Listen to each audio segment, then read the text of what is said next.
Welcome to Hurrdat Sports Live. Gibbs, touchdown. What a good start for the Lions. Shepard, easy pickup. Forget first down. How about touchdown? There is a flag on the far side of the field. Goff on 2nd and goal. Montgomery gets it, and no call. They're saying he's short. Now the other official says touchdown. Disappointed with the result on Saturday. Felt like it was a football game that was going to be a great matchup, and a game that we felt like we had a chance to win.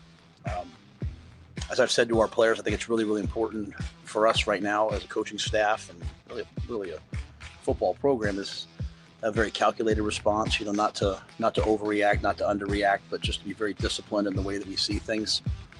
What I've asked our guys not to do is not to settle for the narrative of how we're just a couple plays away. I think that's a deadly, deadly thing when you start saying things like that. I think I showed them probably 45 plays yesterday that could have been the difference in the game. And so for us, this is what the Big Ten is. It's going to be exciting games that come down to the end. And you always have to make one more play than your opponent. We had our opportunities. We didn't get it done. Good morning. Welcome into Hurrdat Sports Live, presented by Centrist Federal Credit Union. That's DB. I'm Ravi Lulla here at Hurrdat Sports Bar and Grill. What's up, DB? How we doing? I'm doing good. How are you? Man, my head's above water. That's about where we're at. Well, we did get a little bit of rain last night, so that's a plus. It was crazy. I was up almost all night.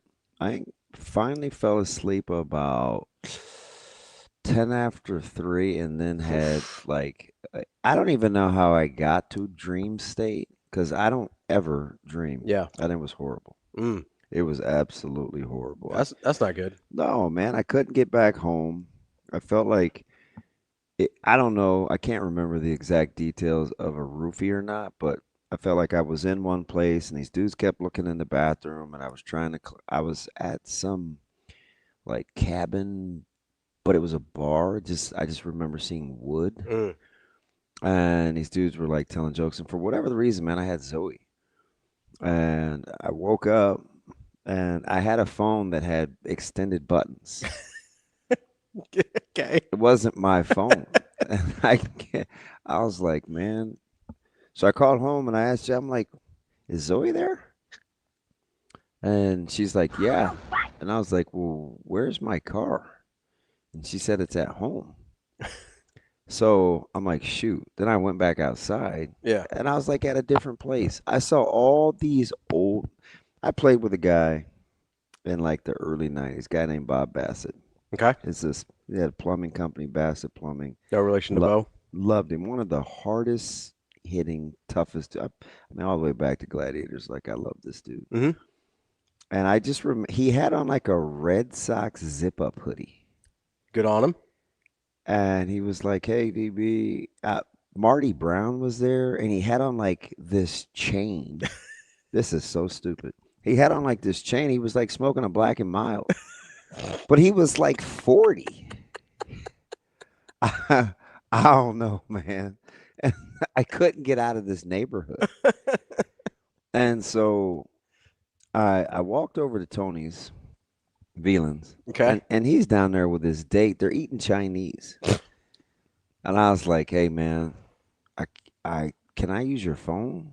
I was like, I got to call home. He's like, and he was super mean-spirited. He was like, come on, man. I was like, look, I feel like I haven't been home for days. I can't think straight. And I woke up and I had to go to the bathroom. Yeah. So I took a tinkle and went back and sat there with my eyes wide open. It was the stupidest thing I've ever seen. You should have seen this phone. I felt like it was attached to this weight thing, like ankle weights. Oh, yeah. But in the middle was a phone. And I couldn't figure out how to work it. So I was asking all these people and they're like, oh, you have to pull this thing out. And then the buttons popped up. Yeah. They were push down buttons. And I couldn't get out. I don't know.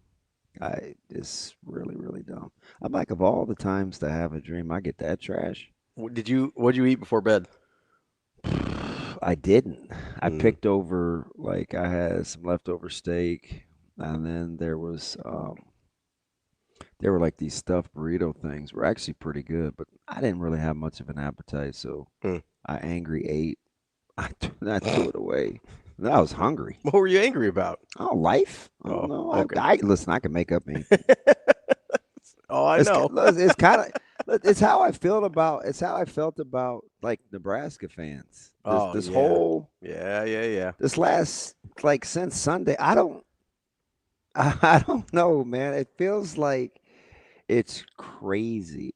It feels like the toxic relationships that people have, where it's like, well, I'm acting this way because you do this, and then the other person be like, well, I'm acting this way because you do this, and then they both say, well, I just want to be heard, right? That's so you stay in the agitated cycle because nobody will do their own part. Nobody will just say, hey, I need to do this independent of what the catalyst, whatever it was, because that's the only time you have. And I don't know why we act like this is some secret, right? Like, but we just aren't willing to do it. So, like, until Nebraska beats a quality opponent, like the fan base is, some parts of the fan base and media are just going to bitch and moan about the same thing. And until in Nebraska, and whether it's Dylan's comments or whatever, right? Like, they have to understand it's the same way, but through a different lens, right? Because Coach Rhule isn't going to get credit for raising the floor. Yeah. Because he's clearly raised the floor. He's just got to get it to the point where they win games like this. Because all of a sudden we've minimized. I don't know what it is. And I'm listening. 888-638-4876. There's some crazy narratives running around. Oh, here. yeah. And I'm like, we act like, number one, we can't get to 8. We can't get to 9. The season, like, it's impossible to get better, number one. Which you better pray to goodness the teams that you cheer for don't think like you, because some of this low hanging, you'd never win a game. You'd never win a game. It's incredible. You would never win. And the funny thing is, back to the toxicity is, it's like, again, I give the analogy all the time when people can't get out of their own way, like they'll convince themselves. It's back to what I told you about, like, we'll believe the narrative that suits our dysfunction, right? So what we'll do is we'll keep saying, well, Nebraska needs to do this, this, this, this, and this. And after they do this, then I'll think like this. And it's like, okay, but you're going to be miserable in the meantime, because that's the epitome of, that's like taking the cyanide expecting somebody else to die, right? And so but the downside of it is we try to put that on everybody else. Yeah. No, keep that to yourself. You can't just own it, right? If you want to be like that, that's cool. Yeah. But don't be down on me or him or her or whomever else, because I don't feel the same way you do. Yeah. Like, it's lunacy. And I think, I don't know. I listened to a couple of those answers yesterday, and I left. I wanted to stay. I did. I was already there. I had just seen him for the TV show because he had to do it before media. I didn't really feel like he was in the mood. Made a couple of jokes with Keith, got my bag. I did swing down by the press conference area. By the way, some people get there early. I didn't know you got lunch either. I was today years old. Yeah, I didn't either. They hook you up over there. Oh, it's just pizza. Some media members are very excited about the pizza. We know this. Yeah, I got into it with Sid. He said, what is wrong with you? I said, man, pizza, like, I don't know. You're not a pizza guy. I had some very strong opinions about pizza, and Sip clapped back, and then I bumped into Tom, and I just was like, man, it just. Tom Chattel? Yeah. Yeah. I'll be curious. He's got a story coming out a story he wants to do. I'd be interested to see how much digging he does, but I just sometimes, like, it's hard not to be overwhelmed with depression when you cheer for people to get out of their own way. And when they won't, you can build up this resentment because you feel like they like to mire in negativity. Yeah. And maybe that's not really maybe they just don't know any better. You know what I mean? So like when you hear it or you see it or you're listening to these press conferences or you're listening to the players, it's like, because I already think like this is how I process the information. And I get it. That's kind of normal behavior. But when you won't open your mind up to another possibility of a lens, it's like that. The minute you start refuting, before you've even ascertained the information, you're in trouble. Like there's just, I mean, and there's just going to have to be this signature moment, right? Because now all of a sudden it's this, man, it was this winnable game, and you didn't do this, and we don't have this, and we wasted money on that. Like, oh, we got to fire this guy. And you're 3-1, and a guy says, "Hey, I asked our staff," and he even prefaced it by saying, "You have to be careful with the head coach as a head coach when you say this, but this is what I said. I said, hey, who's going to be our second running back? Let's get that addressed this week. How are we going to go about doing it?" And then it turns into, he doesn't even know who his second. It's not what he said. That's not what he said. No, and I just, and maybe it's because, we play a 3-man rotation outside linebacker, right? I can play any of the 3. Right? And you feel about the same about all of them. I feel about the same about all 3. So it's very dependent on what's been happening that week. Would you say Coach Ciancia has a good pulse on what he wants us to do? Yes, I would say so. If he wanted to tell me what to do you think he could? Absolutely could. But he's going to say, hey, what are we going to do with our adjusters this week? Because you have to, at some point, trust the people you've put in charge of that position. Yeah, and he's not like, if he wanted to make the decision, he would. And he could. He was informed enough to make the decision. Right. That's the point. But then Coach Bartell's got to say, hey, well, listen, we had the disciplinary issues 2 weeks ago.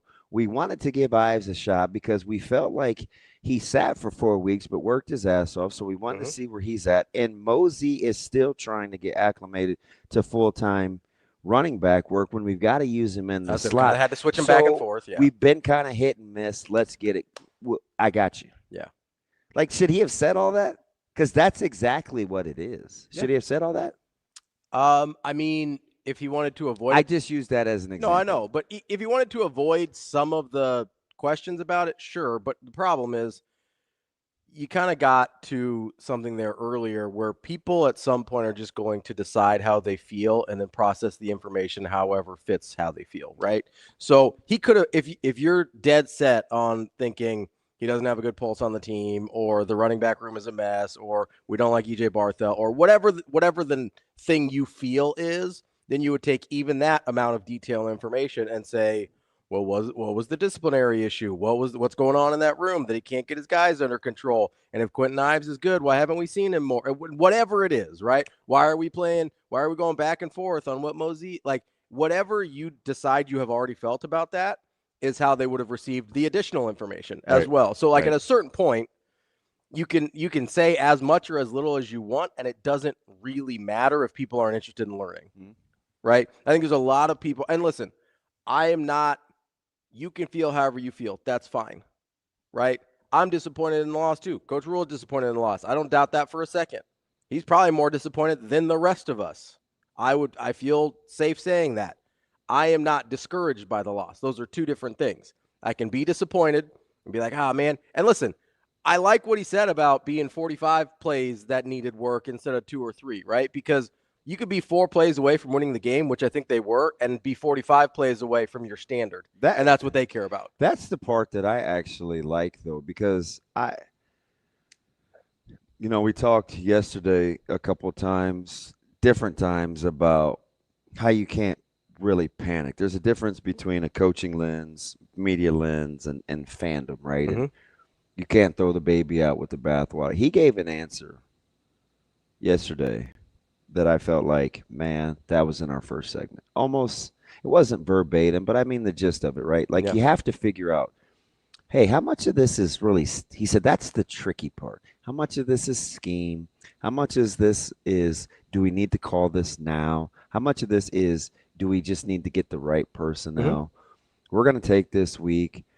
coming up. We're going to go Tuesday, Wednesday, Thursday. We're going to rep these guys, get them ready. Then everybody else is just kind of going to be a backup. Mhm. Like, you could tell, like, that's how you have to do it because you have to play the long game, Mhm. right? The immediacy of the solutions isn't going to be, kind of what it is. But since you don't play a game, you have to kind of process through it. You also, So I think that like that's the tricky part. you also, Hey, Tom, don't be so insecure, bud. It's like you guys act like it's all the fan. Nobody said that. And if you feel like it's you, then it is you. If it's not, then keep it pushing. Like I've said, some people feel like this, some don't. Nobody said all, nobody said none. But the fact that you're the first one to respond and say what we act like, that just lets me know I'm talking to you. To you, Tom. You. Right? If it's not, it's not. Then move on. Then move on. It's cool. and to be clear, the people I'm most frustrated about that think like this are people like in media, because they have I'm like, not, yeah. Just I mean, this the kind of that's why people get blocked. They listen to defend as opposed to just listen. Mhm. Like you're who I'm talking about. Like just process the information. It doesn't have to be you. It doesn't. Doesn't have to be you. I think there's also, and I'm curious what you think about this, because as he was talking yesterday about figuring some of those things out, whether it's they need to switch the scheme up a little bit, do they want to be? I think somebody asked a really good question. He called it out in the press conference yesterday, where he goes, "Hey, do you want to be that active and run that many stunts on the front?" And he's like, "Yeah, well, that's something we have to decide, right?" That I think is a good question. I also think I felt like there were a couple good questions. There were some really good questions. I also think one of the things we don't really like to. Yeah, yep, that's what I am, Tom. Hit us up, 888-638-4876. We can process through it. Then you can decide if you think I'm mad or not. I think I need to be direct so you can't openly interpret what you want to. I think one of the things we don't. Why do people confuse clarity with anger? Yeah. We're not gonna mince and twist words, and because that's my delivery, doesn't mean I'm angry. It means I don't want to let you off the hook. There's a thing that we don't really like to admit sometimes, and that is a lot of times you don't know. Calling me sensitive would be like saying he lacks the ability to comprehend. But I'm not making any sweeping generalizations yet. Yeah, you're not just based on what he said. Going that far as far as to. I think one of the things we don't necessarily like to admit as either a fan base or as media people or whoever is sometimes you do have to get that measuring stick sort of opponent to understand. So you know what to do? Yeah, so you know what is actually working and what isn't, right? You can take a lot of positives, a lot of things that are translatable from the Akrons and Houston Christians of the world, but there's some things where you're like, hey, is this going to work against X? And you don't know until you face somebody that looks like that. So I think it is, I know Dylan doesn't like the bye week. I do think it's a good time to have time to figure out, okay, is this a thing that just didn't work because we didn't execute it the way we need to, but we're capable of it? Or is this a thing that we don't think we can do against an opponent the caliber of Michigan? I feel like we're on stupid pills this morning. Who said the sky is falling? Like, who said that? Yeah. Anyway, so like the part of processing through kind of the scheme versus the personnel versus where we're at is I don't know how, like Tuesday, Wednesday, Thursday, they'll be on the road, I think. Thursday, Friday. I imagine they'll treat now the weekend will be tricky because do you want to steal an extra day? You probably could. Yeah. But I think you have to like if the desired outcome is to like critique engage, you have to put them in those super competitive positions. Yeah, like in practice. Yeah, because I mean that's really the only way you're gonna tell. And you know how it was about, hey, there's only so much you could learn. We needed a game. Now you've seen it against elite level competition. Yeah. So you kind of got to let the paramedics sort them out, right? Like, yeah. Put it in the calendar. Whatever's left. And whatever's left that's how you got to roll. Yeah. So let me ask you this about the bye week and how it typically works, because in your experience, do they usually try and steal an extra day? Is that kind of dependent on situation? Like schedule-wise, how does that usually work itself out? The comprehension is tough. I said he raised the floor. I got to stop getting distracted by stupidity. Okay, carry on, my wayward son. Well, I mean, no, let's do this because if you don't think he's raised the floor, I don't know what to say. I don't know what he's saying. Let's not get too distracted by that. Okay. Do you want me to read it? Yeah, go ahead. I'm not going there. I said, who said the sky was falling? He said, you did. You said the floor. You said, this is for those fans. What?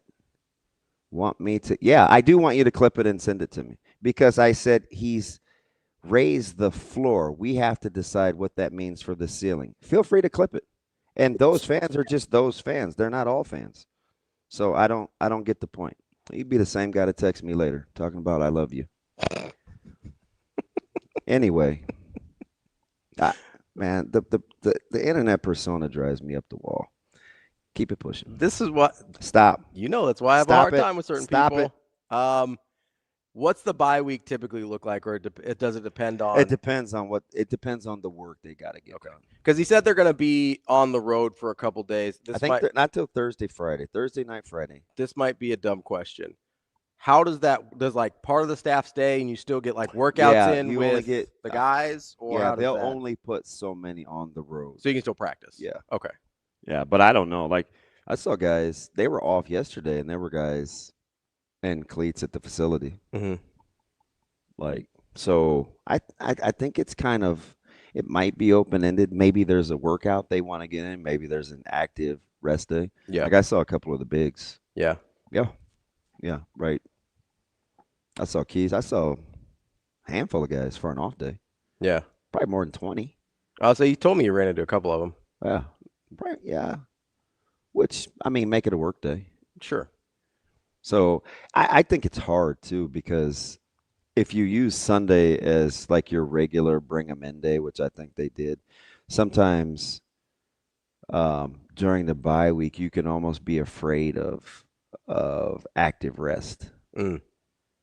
Right? Is 2 days too many? Is 1 day too many? Do I feel like I'm out of? Some guys are just neurotic like that. You know what I mean? Yeah, I mean, I don't have, obviously, at that level sort of experience with it, but I do remember when I would go into powerlifting meets, I'd have a really hard time gauging how much time I wanted to have off before the actual day versus wanting to stay fresh and at least get a little bit of work in. And you do kind of have some bad taste in your mouth. Like if he went 40, so there was, what's 54 and 76? It should be easy. 130? Yes. So of a 130 play game, if you use, let's say he was generalizing and it's only 40, right? That's a fair amount of clips to be showing of plays to use to get better. Yeah. Like that's a long film session. Yeah. In my opinion, you know, because even like I just remember going over game tape. Let's say we ran 80 plays. Like offense would just be with offense in their meetings, and defense would be with defense. So if you split up we didn't meet for all 80 plays or all 45 offensive plays or whatever they were. That's a good chunk of time. I was like, ballpark, what are we talking about? Any idea? Like how long that would take? Ooh, boy. It depends on the staff. I mean, obviously you can dwell on something or you can move past it pretty quick, but I don't, you know. 9. So the other day, 9 plays could take us 35 minutes. Okay, so a couple hours. Again, I would imagine. Yeah, I mean, it's a long film session. And there's probably hurt your feelings too. Yeah, I mean, you're not going to love it. Good, which is kind of good though. Yeah, you have to. Right? Because, I mean, I'm just telling you, like a guy that I told you this story, right? Where I ran out of bounds. And he's like, you don't get paid enough? And he just kept playing it over and over and over and over and over. I mean, it had to be 10 times. Yeah. In front of like 14 other people. Yeah. 10, 11, 12. Exactly. that are at your position group, it's like, yeah, I ain't running out of bounds again. I was just trying. You know, it's I I'm telling you, man, we would come out of these meetings and Yeah. it would be like we hated the world. Yeah.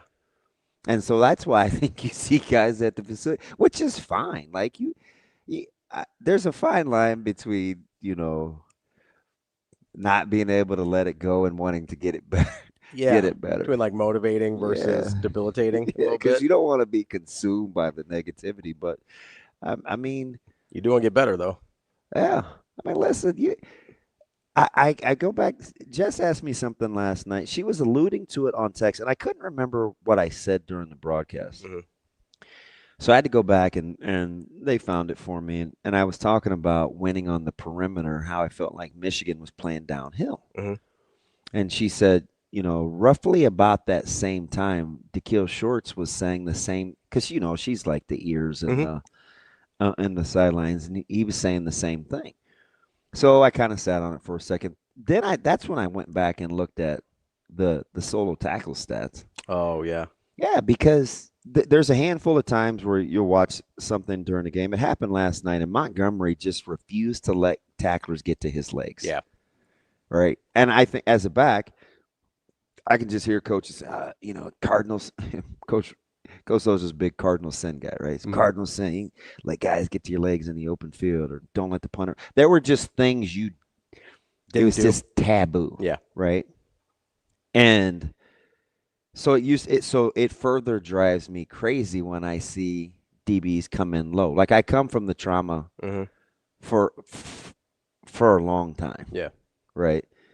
And so when I see 40 solo tackles and guys are out in space, that's not good. Mm-hmm. Like there's just no other way around it, because you're just losing too many one-on-ones. Yeah. Because I think for all the hand-wringing we do about, well, why would he call this play, or why would he call this offensive play or that play? Again, at the end of the day, I just think for coordinators, you're trying to get them into the best job you can do is to get mano-a-mano. You can't scheme touchdowns. Yeah.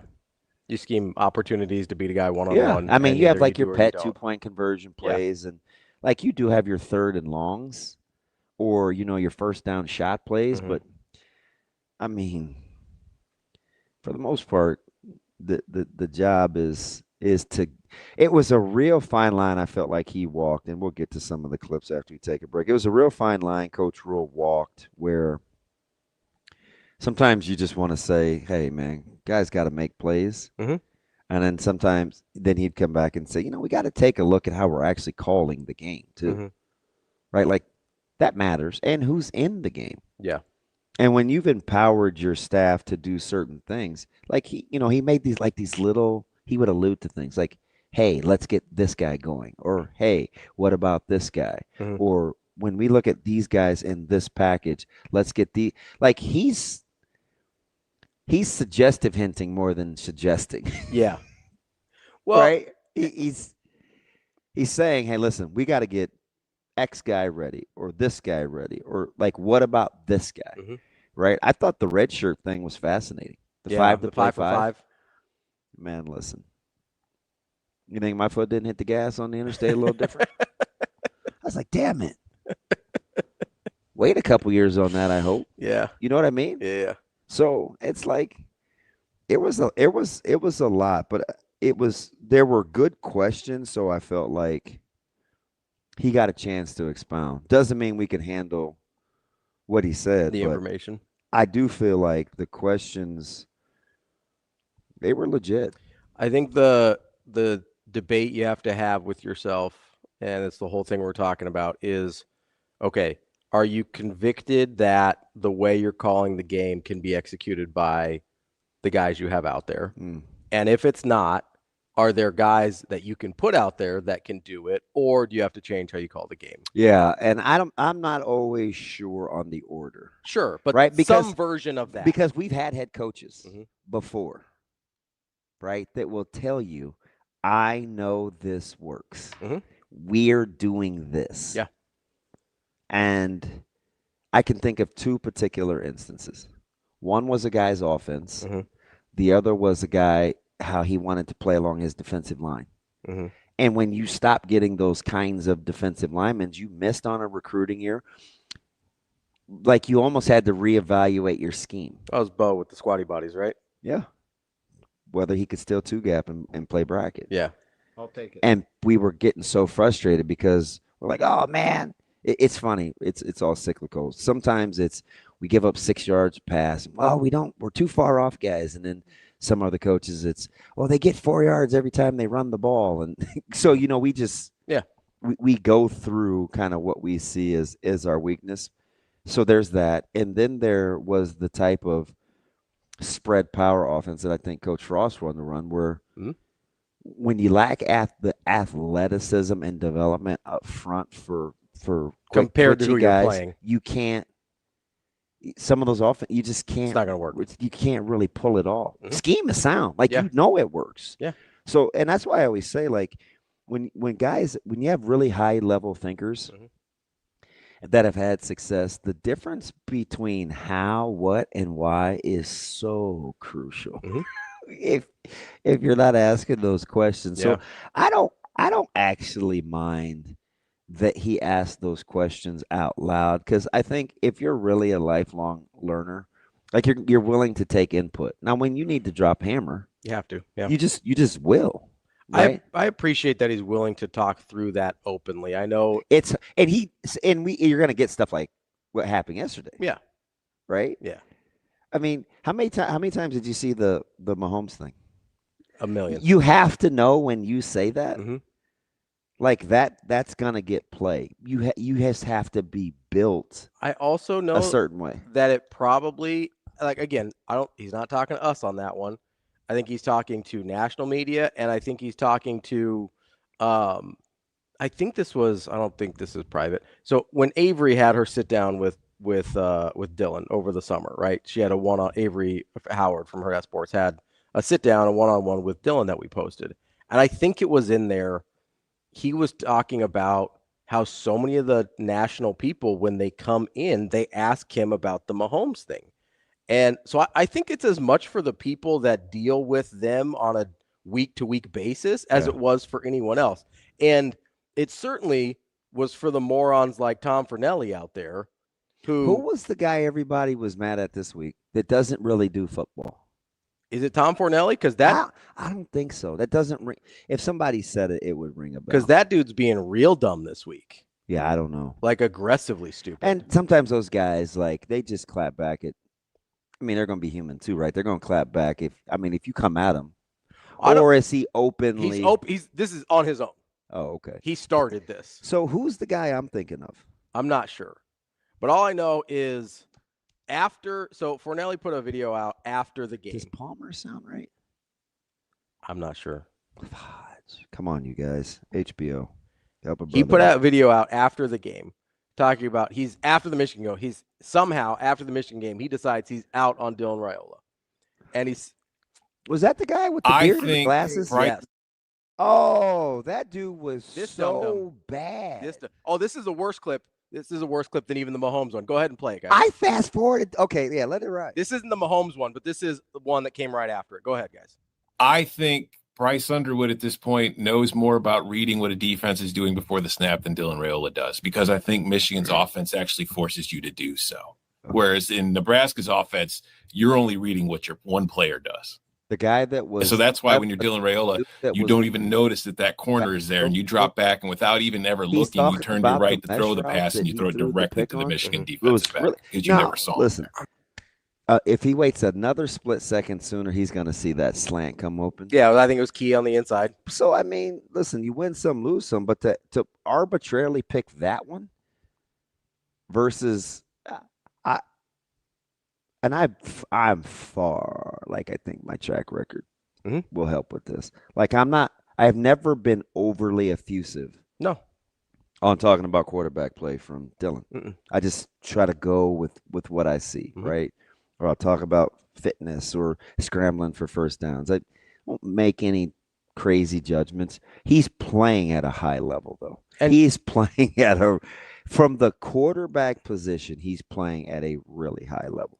And that his play pre-snap would be the least of my concerns. So that's the thing. That you can pick at some other things. So that's what I was going to say. That would be the least of my concerns that I would talk about with this quarterback. If play. they're like, listen, if you want to, I didn't know that's who that was. If you want to be critical of certain things about Dylan Raiola, listen, what did I come in with yesterday? I was like, hey, really need you to figure out how to climb the pocket a little bit better. I think there were opportunities there to keep plays alive a little bit longer, not trying to. I mean, does he really think Underwood is breaking down what's happening before or better than I don't DR? know how you can watch what happened. I don't know how you can, and listen, maybe he's just a clip watcher. I don't know. But he's got a football podcast that has. Yeah, he might have just been messing with this. That has I did not know who that's 120,000 followers. That's not on even Twitter. the guy I was talking about. This guy doesn't do football. So I don't know how you can watch anything Bryce Underwood or Dylan Raiola and think that Dylan's either pre-snap or defensive coverage reads are any part of the issue. Yeah. I mean, he's leads the Big Ten in passes. He's top 10 nationally in pass attempts, and he's got one interception. Yeah, I didn't even like, you know, it's just funny too, because some of that stuff I just skip over. Yeah. Yeah. You know, but it's like we always go on the offensive, and then these guys get mad at us, and then we're like, well, why are they mad at us? Well, sometimes we need to chill too. I'm not chilling about that. That's as dumb as it gets. Take that with a grain of salt, man. Here's the thing, though. No, because here's the thing. No, hold on, because right, you tell me all the time. Don't let people off the hook. But you got to pick and choose your bet. Like, No. he's clearly not in the know. You can't be baited Here's by that. here's the problem, though. This dude clapped at He me. might not be in the know, but people listen to him. Okay. And I can't let him off the hook. There's 120,000 people that follow his podcast on Twitter, and 100,000 more follow you can't him get 'em personally. all, babe. No, You but can't. that's one worth getting, because if there are that many people that think that guy knows football, we have a problem. Because we're sitting here, listen, and you're right. If you want to say, and he said something in a previous video, he's like, he doesn't step into a lot of throws. Sure, I could see that. Now he's still dropping dimes, but okay. Like, listen, if you want to say at some point he's going to need to step into a throw to feel better about it, that's cool. But here's the problem. You cannot tell me, Josh. I'll get to Josh in a second. You cannot tell me you've watched any kind of football. And listen, a lot of people listen to that guy about football. That's why I can't let him off the hook. I'll do some research, but that's why I can't let him off the hook, because too many people listen to that podcast for me to sit here and for him to tell people. And guess what? It's just like your Bryce Underwood mobile quarterback narrative. Until 2 weeks ago, that dude was not running the football. Yeah. Right? But now it's going to become a thing that, Bryce Underwood actually better at processing defenses than Dylan Raiola, because Tom Fornelli, dummy with the glasses, told me so. And here's the thing. That guy, listen, I didn't play football, right? You can learn things. You have an obligation, if that's what your job is, to try and learn and try and do better. I know more now than I did 2 years ago because I went out and I tried to learn. You can't sit there and tell me you've tried to learn anything about football if you think Bryce Underwood, who could not figure out. I think his intent, I think people that do that nationally, I mean, we've seen it for years, and we always get mad. I am going to get mad, always. Because if I'm you're not going to pretend anymore. I'm not going to sit there and think it's going to get, he's just annoying. Play it, guys, play it. The stuff he does, where he's just like running left and flipping away with his right when he doesn't have to. And it just drives me insane, because it's like, you remember how everybody started, like when Steph Curry first became a thing, and they were saying Steph Curry's ruining basketball because now all kids want to do is chuck like 40-foot threes. Yes. Patrick Mahomes has ruined quarterbacking because now all these kids want to do all this stuff like Patrick Mahomes. And now obviously Dylan takes it to a very different level than everybody else. But he's trying all these stupid sidearm wrist flicky throws. He never steps into a damn throw, even when he's got a clean pocket. He just sits with his bases completely still, and he just tries to fling it with his arm. It's horrible. And the fact that they let him get away with it repeatedly and nobody tries to fix it or punish him for it, it drives me insane. If I'm a Nebraska fan, I would be out of my mind. You're not going to win with your quarterback trying to make all these cool throws instead of just making the damn play that's there. Yeah, so here's the problem, though. There's a point in there about, hey, maybe we step into throws a little bit. Here's the problem. Every single play, and that's his video, the plays that were under there is him, not us. His people put that together. Is him just dropping dimes on every single play that he's not sacked. Like every single play. It was the play early to Barney where he gets out of it. I got him. Yeah. It was the play to, I believe it was whoever was down the sideline when he goes out wide, shakes the defender. Yeah, down to Key on that one. It was the other one down to Barney where Barney gets smoked down by the goal line. It was the one to Lindemeyer early where he scrambles out, throws back across his body, and Lindemeyer gets 20 yards. Like every single play he's talking about worked. Yeah. And here's the thing. You might have real issues about like, hey, and you said this last year. You said this since last spring. Really love to see him step into the ball a little bit. That's fine, right? But you can't tell me that, A, you're out on Dylan Raiola and it's because of the Mahomes stuff, which is why I brought it up with the Matt Rhule thing and why I think Matt Rhule is talking to guys like that idiot, because you can't, like, he literally is just mad that the guy sort of looks like Patrick Mahomes. That's it. Like, we heard Brandon talk about it yesterday. He trains. I thought that was an interesting take. I thought it was a great take. But I forget he is down. Like, he lets me know when they're down there. Yes. Like, he sees them more than just about anybody in those situations together. Yeah. Like, this is why it matters. Because, A, he obviously doesn't watch football. He's just working on narratives. But people think he hosts a podcast called Cover 3. If I tell you I host a podcast called Cover 3, you think we might get into like some football nitty-gritty? Yeah. And then you hear him say things like Dylan Raiola doesn't process defenses as well as Bryce Underwood. And you'd be like, oh, well, if I'm just a fan and I'm trying to process, I'm trying to get more information, I'm trying to learn more, that's why he can't be left off the hook. He has too big of a platform to say stupid stuff and get away with it. And listen, he'll probably never hear this, but if any of the people that we listen to also listen to that guy, you have to know he doesn't know what he's talking about. There is no world in which Bryce Underwood today is better at reading defenses than Dylan Raiola. And there's also no way that Dana Holgorsen is asking Dylan Raiola to do less than true freshman Bryce Underwood is currently being asked to do. Primetime, 18U 2022. He said, Rhule said about 45 plays. Is that a concern? Are the players not dialed in? And so are the players not dialed in? Shane, you have to bold that because I'm blind as all get out. Or is this is the coaching not clear to players? Somewhere there's a disconnect. Thoughts? No, not. I mean, if I like, it depends. Glass half full, glass half empty. If it's 45 plays and it's 23 on offense and 22 on defense, or however they break it down, that's not that many at all. So, you know, in a game like that, I don't know.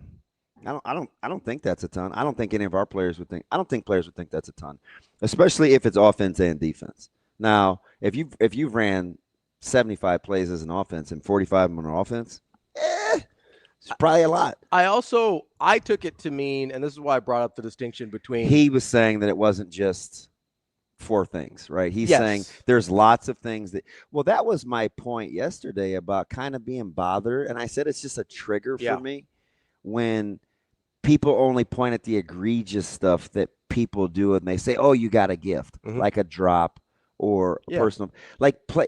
That's what happens. Coaches and players, they don't think about it like that. We do because it's the easiest thing to see, right? And it's like, it's like, you know, if I'm at UCLA, you talk about trauma. Like if I'm at UCLA and I fumble the first one and I get it back, and then I fumble the second one and I get benched, like I you know what I want to say? Hey man, but I only lost one. Yeah. Guess what? Don't work like that, right? That's something that I know better. There are hustle fumbles. That's not the same as me going the wrong way, though, right? Like I did on the first series. Well, so you going the wrong way didn't really hurt us. But that's no different for me. 42 versus 48 counter sweep is no different than a dude taunting because he lacks self-control. It's a discipline issue. They're the same thing. And let me ask you this. One is just easier to see than the other. Let me ask you this. And this is maybe too personal, and you can tell me to F off. There is no – man, you know what I've been through? I know. How much of you getting pulled in that game had not to do with the fumble, but how you practiced that week before the fumble? It's all about how I practice. Right. If you had a great week of practice and you'd been dialed in and you fumbled. I don't even really remember what we did that week. You go back in, right? Yeah. 100%, right? 100%. So that and I think the way that I practice made it easy to sit me, which is why that's what I mean. I also liked when he said, hey, you know, how we deal with guys when they come back and when they don't. the whole dance with the guys that bring you. How do they practice the trust thing? Like, I get that too. Yeah. Right? Like, that's why it's important. Like, it's not just about the one thing. It's about what has led up to that one thing, right? Yeah. How much do you trust a guy? And then, listen, if you're iffy on like, hey, I think this guy practices better, but I need a different look. That's the difference. You want the truth? Yeah. That's the difference between EJ and Mackay. That's why EJ gets more grace, because he trusts him more. And because it's not because he thinks he's markedly better. It's because I think I know what that guy's going to do, play in, play out more than that guy. And not just on Saturdays. No, 100%. Let's get to Derek. Shane, punch up Derek and see what my man Derek has to say. Derek, good morning. Welcome into whatever this is that we're doing. How are you? How are things? Hey, I'm doing pretty good. Hi. Out in western Nebraska. There nice. we go. All right, like 308 Western Nebraska, or Western Nebraska like Gretna? Like Panhandle, western Nebraska. Nice. Like Binkelman? Where you at? Alliance. Oh, nice. Oh, there we That go. is a jaunt. Good. All right. Appreciate you listening from western Nebraska, Derek. What's up, D? Hey, I think I wanted to comment on some of the tackling sorts of things. I think what the main, first of all, overall, I want to say that I think we made a lot of progress being in this game and not being like Illinois looked against Indiana. So I'm pleased with that, but I think we just got outplayed like position to position. If you did like one of those grades they do for soccer, like their safety was better than our safety. Yeah. Their linebacker was better than our linebacker, or they just played better, with the exception of maybe Dylan and Deshaun McCullough and Ja'Cory. That was a Ja'Cory Barney for I sure. think a lot of the game you could break down to, they made the play that we didn't make. Like their running back made our safety miss. Their safety made the tackle. And I think most of the time we were in similar positions for the game. I just those few plays. I like your delivery too, right? Because you come across as like even keeled. So do you want to hear a coach?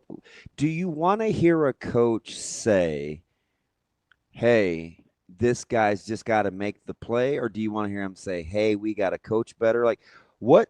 So what could somebody say in a presser that lets you know that they're seeing what you're seeing? Well, I think one of the examples for this that I don't know if I agree with or not is when he said, "We're going to go for 4th and 1 every time." Yeah, the analytics thing did bug some people. Okay, that's understandable. What I think he's trying to do is instill a mindset in the team that we're an aggressive team, kind of like the Riverboat Ron Carolina era. Mm-hmm. But the thing that I think is interesting is I don't know if 4th and 1 is a strength of this team. Like we didn't make it against Houston Christian. So I think if he's playing the long game, I'm okay with that. If you're looking at just this situation, I don't know if that was a good play call or not, or a good way to go about it. I like the context that you said that too. I would handshake Mimi on that. Yeah. But I like the aggressiveness. So I think in some of those, if you can say our guys are in the right spot, they just have to make the play. Mm-hmm. I think that's fine. I think sometimes you get to the kind of like you're talking about earlier, where at the end of the Bo era, you just see exactly that same play that they ran for the touchdown, where they motion the guy out, the linebacker follows, and there's nobody to catch him. Yeah. Like you saw that play over and over and over and over, and Bo never changed. The defense always looked the same. So I think the jury's out on that. Wow. But overall, I think if we can get our guys however we can get them to make the plays that Michigan seemed to make 95% of the time, I think we'll be all right. Shout out Alliance. I appreciate the call. Good call, Derek. See, it's a good call. And it's not just it is an opinion, but it's pretty well thought out too. I really appreciate. I do like what he said about playing to the strengths, though. So I really like the 4th and 1, what the analytics tell you versus what the strengths of your team are. Yep. Because he's right. And this is the issue I have with 2-point conversions, right? Because a lot of times people are like, oh, the math says go for 2 this amount of times and whatever. Sometimes people like Nebraska right now is not good from inside the 5, right? Well, they haven't been good in short yardage. Yeah. Period. So, but especially, and they've really struggled. It's magnified Inside the the 5. smaller the field is. So if you were to tell me, hey, the math tells me that Nebraska should go for 2 after every touchdown, I'd be like, okay, that's the math for all of college football. Nebraska's this specific team, that's not a good strength of theirs. You should probably take the 1 point. Yeah. You know what I mean? So I get what he's saying there with because I like the aggressiveness too. If he's just like, if Coach Rhule just said, hey, that's not a strength of ours, we got to take points, I get it. I apologize. Sorry. Go ahead. No, I was guilty of what bugs me that I was listening to respond. Do you see any difference between running toss and RPO flipping it out to a number 2? Just in, I think, how it affects the defense. In terms of like aggressiveness and stuff, I don't. I think RPO is much harder for the defense to defend. Yeah. And so I would rather run that because I think it puts the defense in a bind. Then like lining up and running toss. Yes, personally. But I also am the one that I like options on the goal line because you need another way to get the ball to the perimeter. Yeah. I thought, honestly, this is what I said on the fourth down call. I thought it was a good play call. I thought Dylan made the wrong decision to give it to Lindemeyer instead of Emmett. Emmett was open on the outside. If he flicks that thing out there, that's a touchdown. Yeah. I thought he just made the wrong call. I thought maybe he predetermined what he thought was going to happen on that play, or maybe he was like, first reads Lindemeyer, he's open. I think he can get through for the yard, maybe. But I like plays on the goal line that give you options because, you're probably otherwise you're just guessing what they're going to do, right?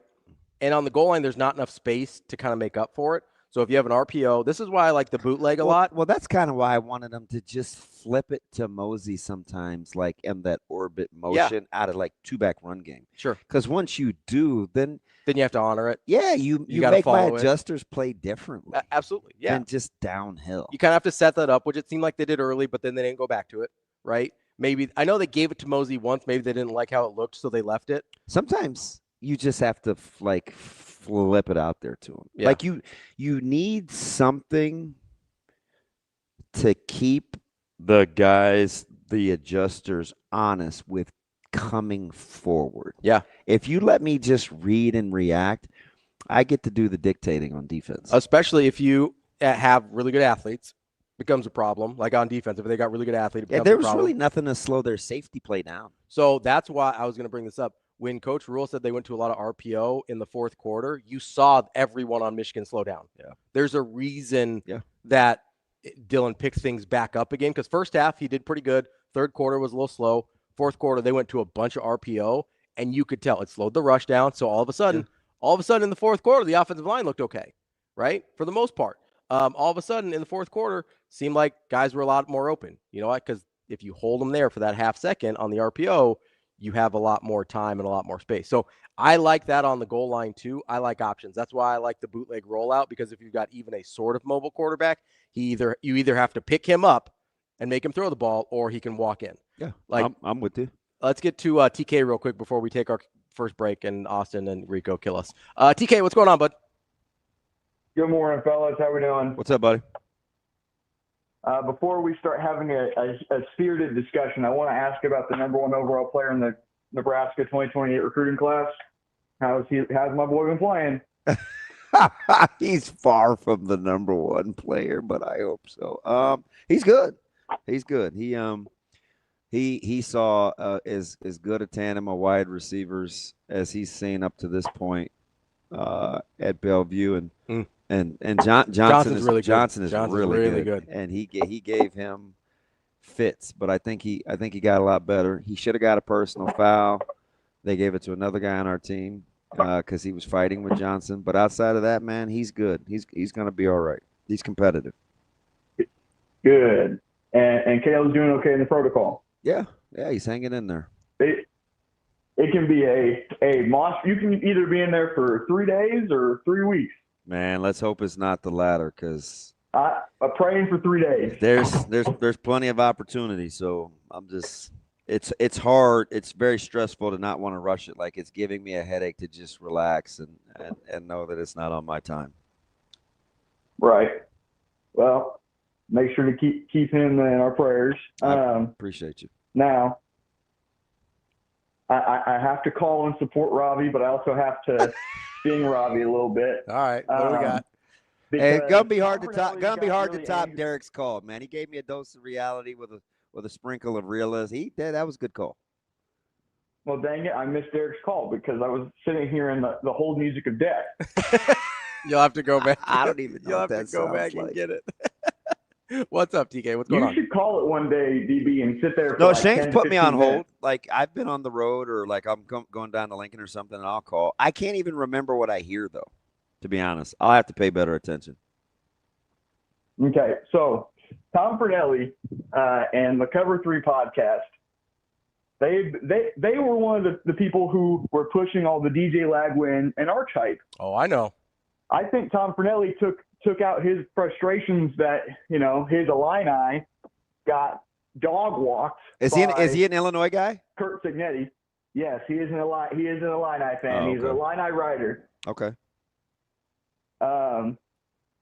So he took that out on Nebraska fans, and the last thing I heard you guys talk about was you were trying to tell us to take the high road and not fight take every battle. Stevie, that's the last thing I heard. Yeah, we get say. into a lot of national folks. So, my view of it is if we're gonna be talked about anyways because we get clicks and we can't stop that, we might as well make it suck for them.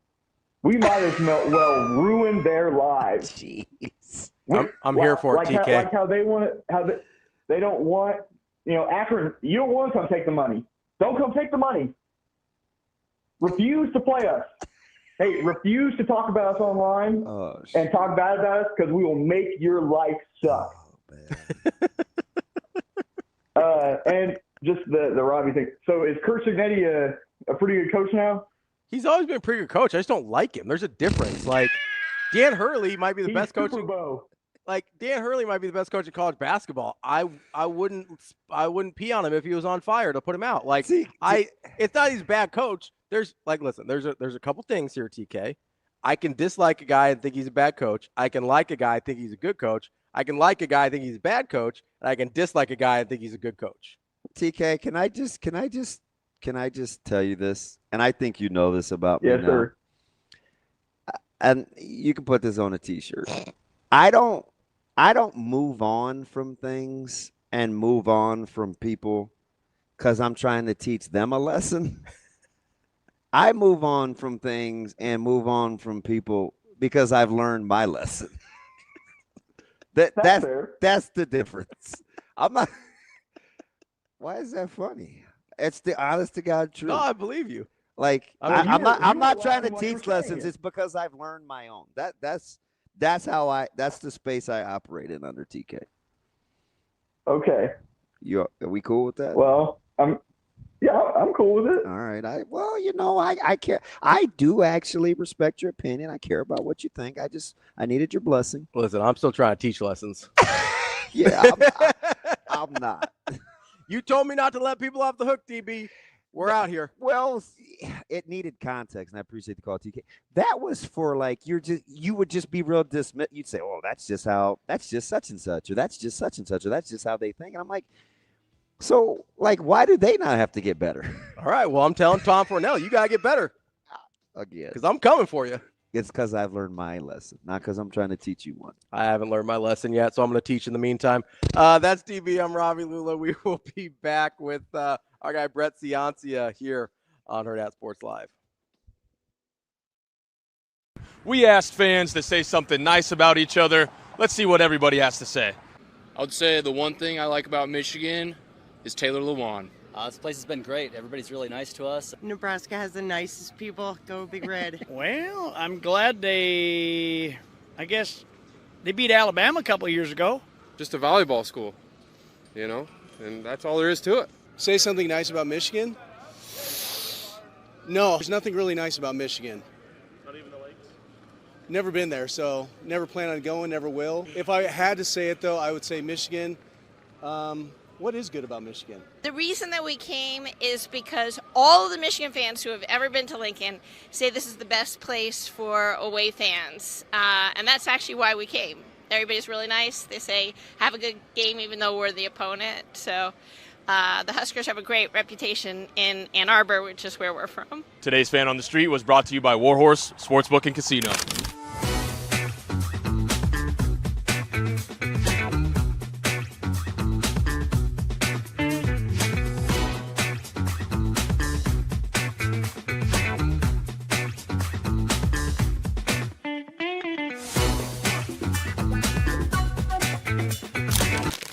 Imagine your first dream home and the feeling of walking inside for the first time. With Centrist Federal Credit Union's First Time Home Buyers program, you are at the doorstep of bringing your vision to life.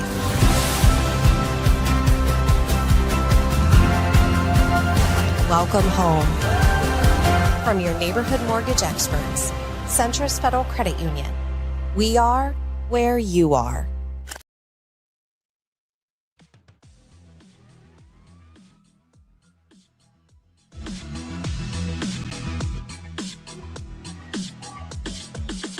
You're listening to Hurrdat Sports Live. Now, the owner of Pick Six Previews, Brett Ciancia. And a pass is picked off. Pick six. Pick six to the checkerboard end zone. Pick Six Previews, the #1 most accurate college football preview. Go, big man, go. It's a pick six. Pick Six Previews with Brett Ciancia. Pick six. Pick Six. Give me all of it. Here is Brett Ciancia. Kicking off hour number 2 here on Hurrdat Sports Live, presented by Centrist Federal Credit Union. That's DB. I'm Ravi, Lulla here at Hurrdat Sports Bar and Grill. We're joined now by Brett Ciancia of Pick Six Previews. Brett, how are we doing this morning? Hey guys, doing great. Thanks for having me on. We got what I'm calling cancel your plans weekend coming up. It happens once a year. It's cancel your plans 2025. All right, I got to assume. No, I don't want to get to it yet. Hold this thought. I'm going to assume it starts with Oregon and Penn State, but I'm going to put that on the back burner just so I can get a couple of quick recaps. We good there? Yeah, sure. All right. So who do you think we know more about today? Georgia or Indiana? I think we know more about Indiana, and I think that they really impressed me Saturday night against Illinois. Just a really complete game, and what we know about them is they look like last year's Indiana team. With Georgia, it's still up in the air. I know they played a great game against Tennessee. We saw their offense shine, but I want to see more from Georgia's defense. They did give up 41 points to Tennessee, so I want to see this defense that's stacked with 11 5-stars on the two deep. I want to see them really lock down an opponent, a Power 4 opponent. We're only 3 games in for Georgia, but with Indiana, I feel like I know what we have, and that's a legit top 15 team, maybe a top 10 team, and they look like they picked up right where they left off last year. I've got another one for you. Who do we know more about, Texas Tech or Oklahoma? Wow. I'll go Texas Tech. I think maybe I'm answering the question wrong, but I think looking at the conference strength around them, I think within the Big 12 context, I think we know that Texas Tech is a top team. They're at least a top 2 team within that league. They really showed it, and they really upgraded in the trenches. You listen to Kyle Whittingham after the game, Utah's head coach, and this is a program that's what they do. They win the line of scrimmage. He was stunned that they weren't able to do that against Texas Tech. I think his quote was something like, if you would have told me that, I wouldn't have believed it in a million years that we would have lost the line of scrimmage at Texas Tech, but it happened. And so I think I know what we have with Texas Tech now. All that oil money went to good use. Even their backup quarterback, Will Hammond, came in and played excellent. So I know that they're a top 2 team in the Big 12. Oklahoma, they look awesome too, but I don't know where they fall in this crowded SEC. They could be top 3. They could be top 8. I don't know yet. So it's such a deep conference there.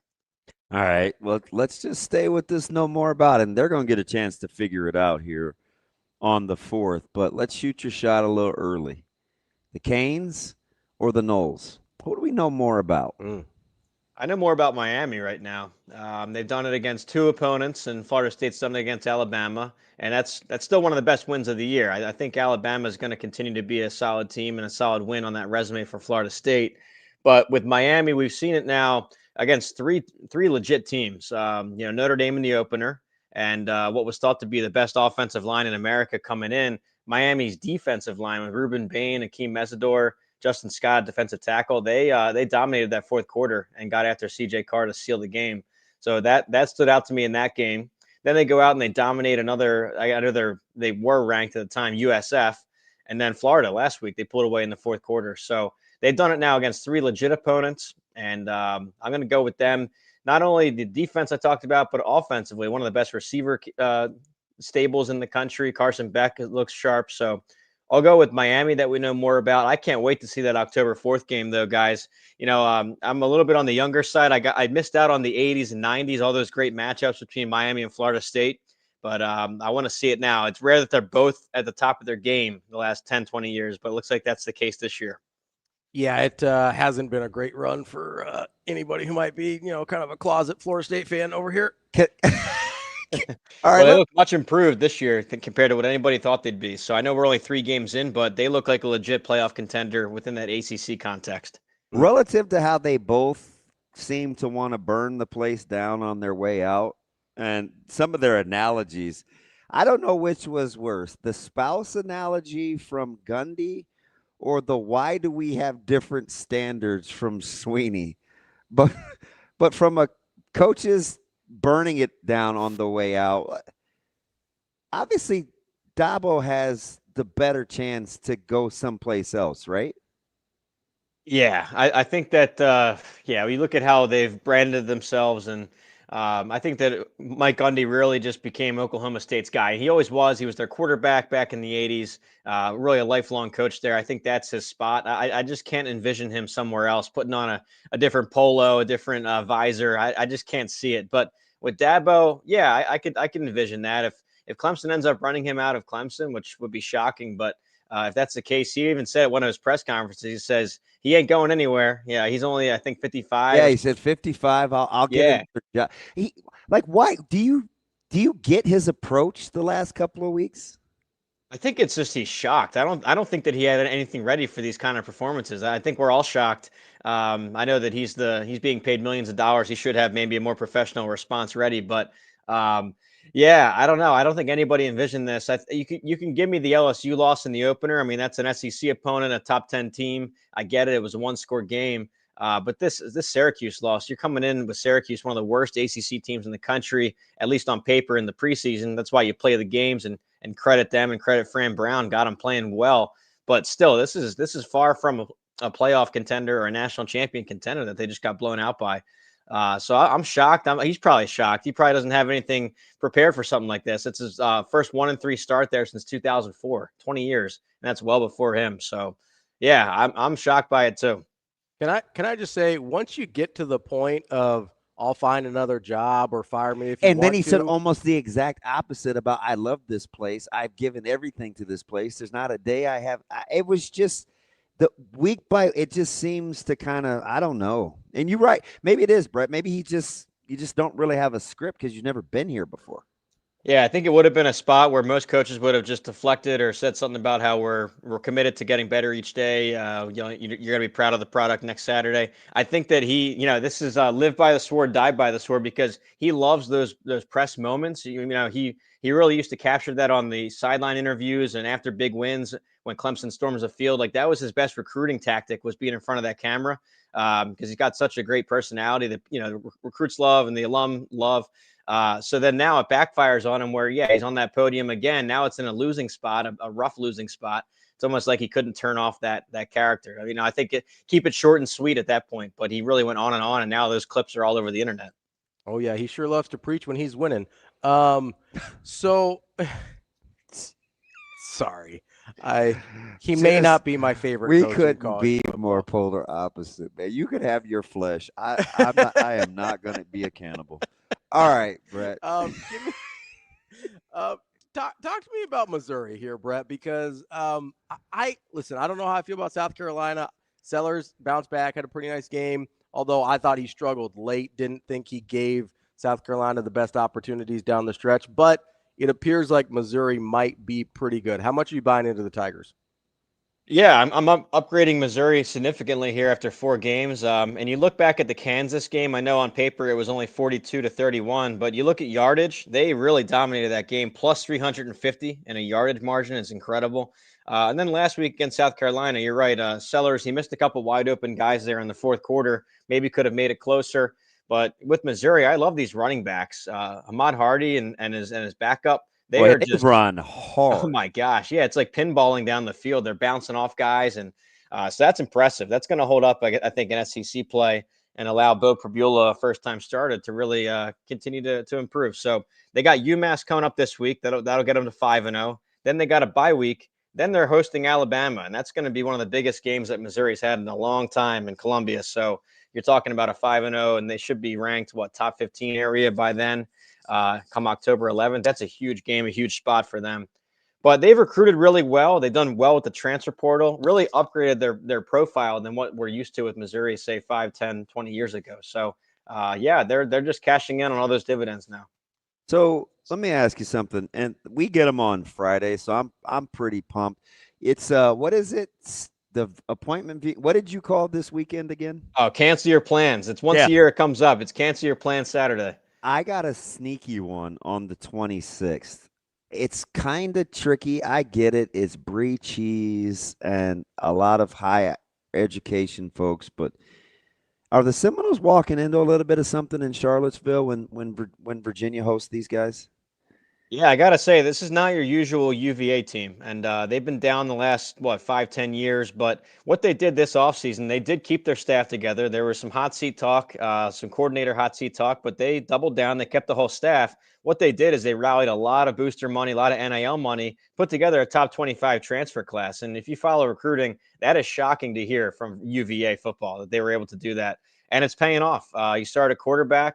They upgraded there, and now they're distributing the ball. I think Trell Harris, he had 3 receiving touchdowns in the first quarter alone last week, and they're rolling up yardage too. They broke a school record with 700 yards in their FCS game, put up 600 last week against Stanford. I know these are not Florida State tier, but in past years, these would have been close wins for UVA. So, yeah, it's going to be a tough test. My numbers have it within a score right now. I was shocked to see it. It's one of those where the formula shocks me on Monday morning, but I got Florida State by less than a score. It's going to be a tight one. Yeah, I'll go ahead and take Florida State in the points. I'm fine there. Of course you will. I'm okay with the 6.5. That feels like a gift. So let's get to some of these clear your schedule Saturday games. One of them I'm fascinated by is we'll start here in the Big Ten, USC and Illinois. Illinois coming off of whatever the hell happened last week, and then USC kind of had a little bit of a game Michigan State opponent, but they were able to take care of business. Don't know what their defense looks like yet. How are you looking at USC Illinois? Do you see what this opened?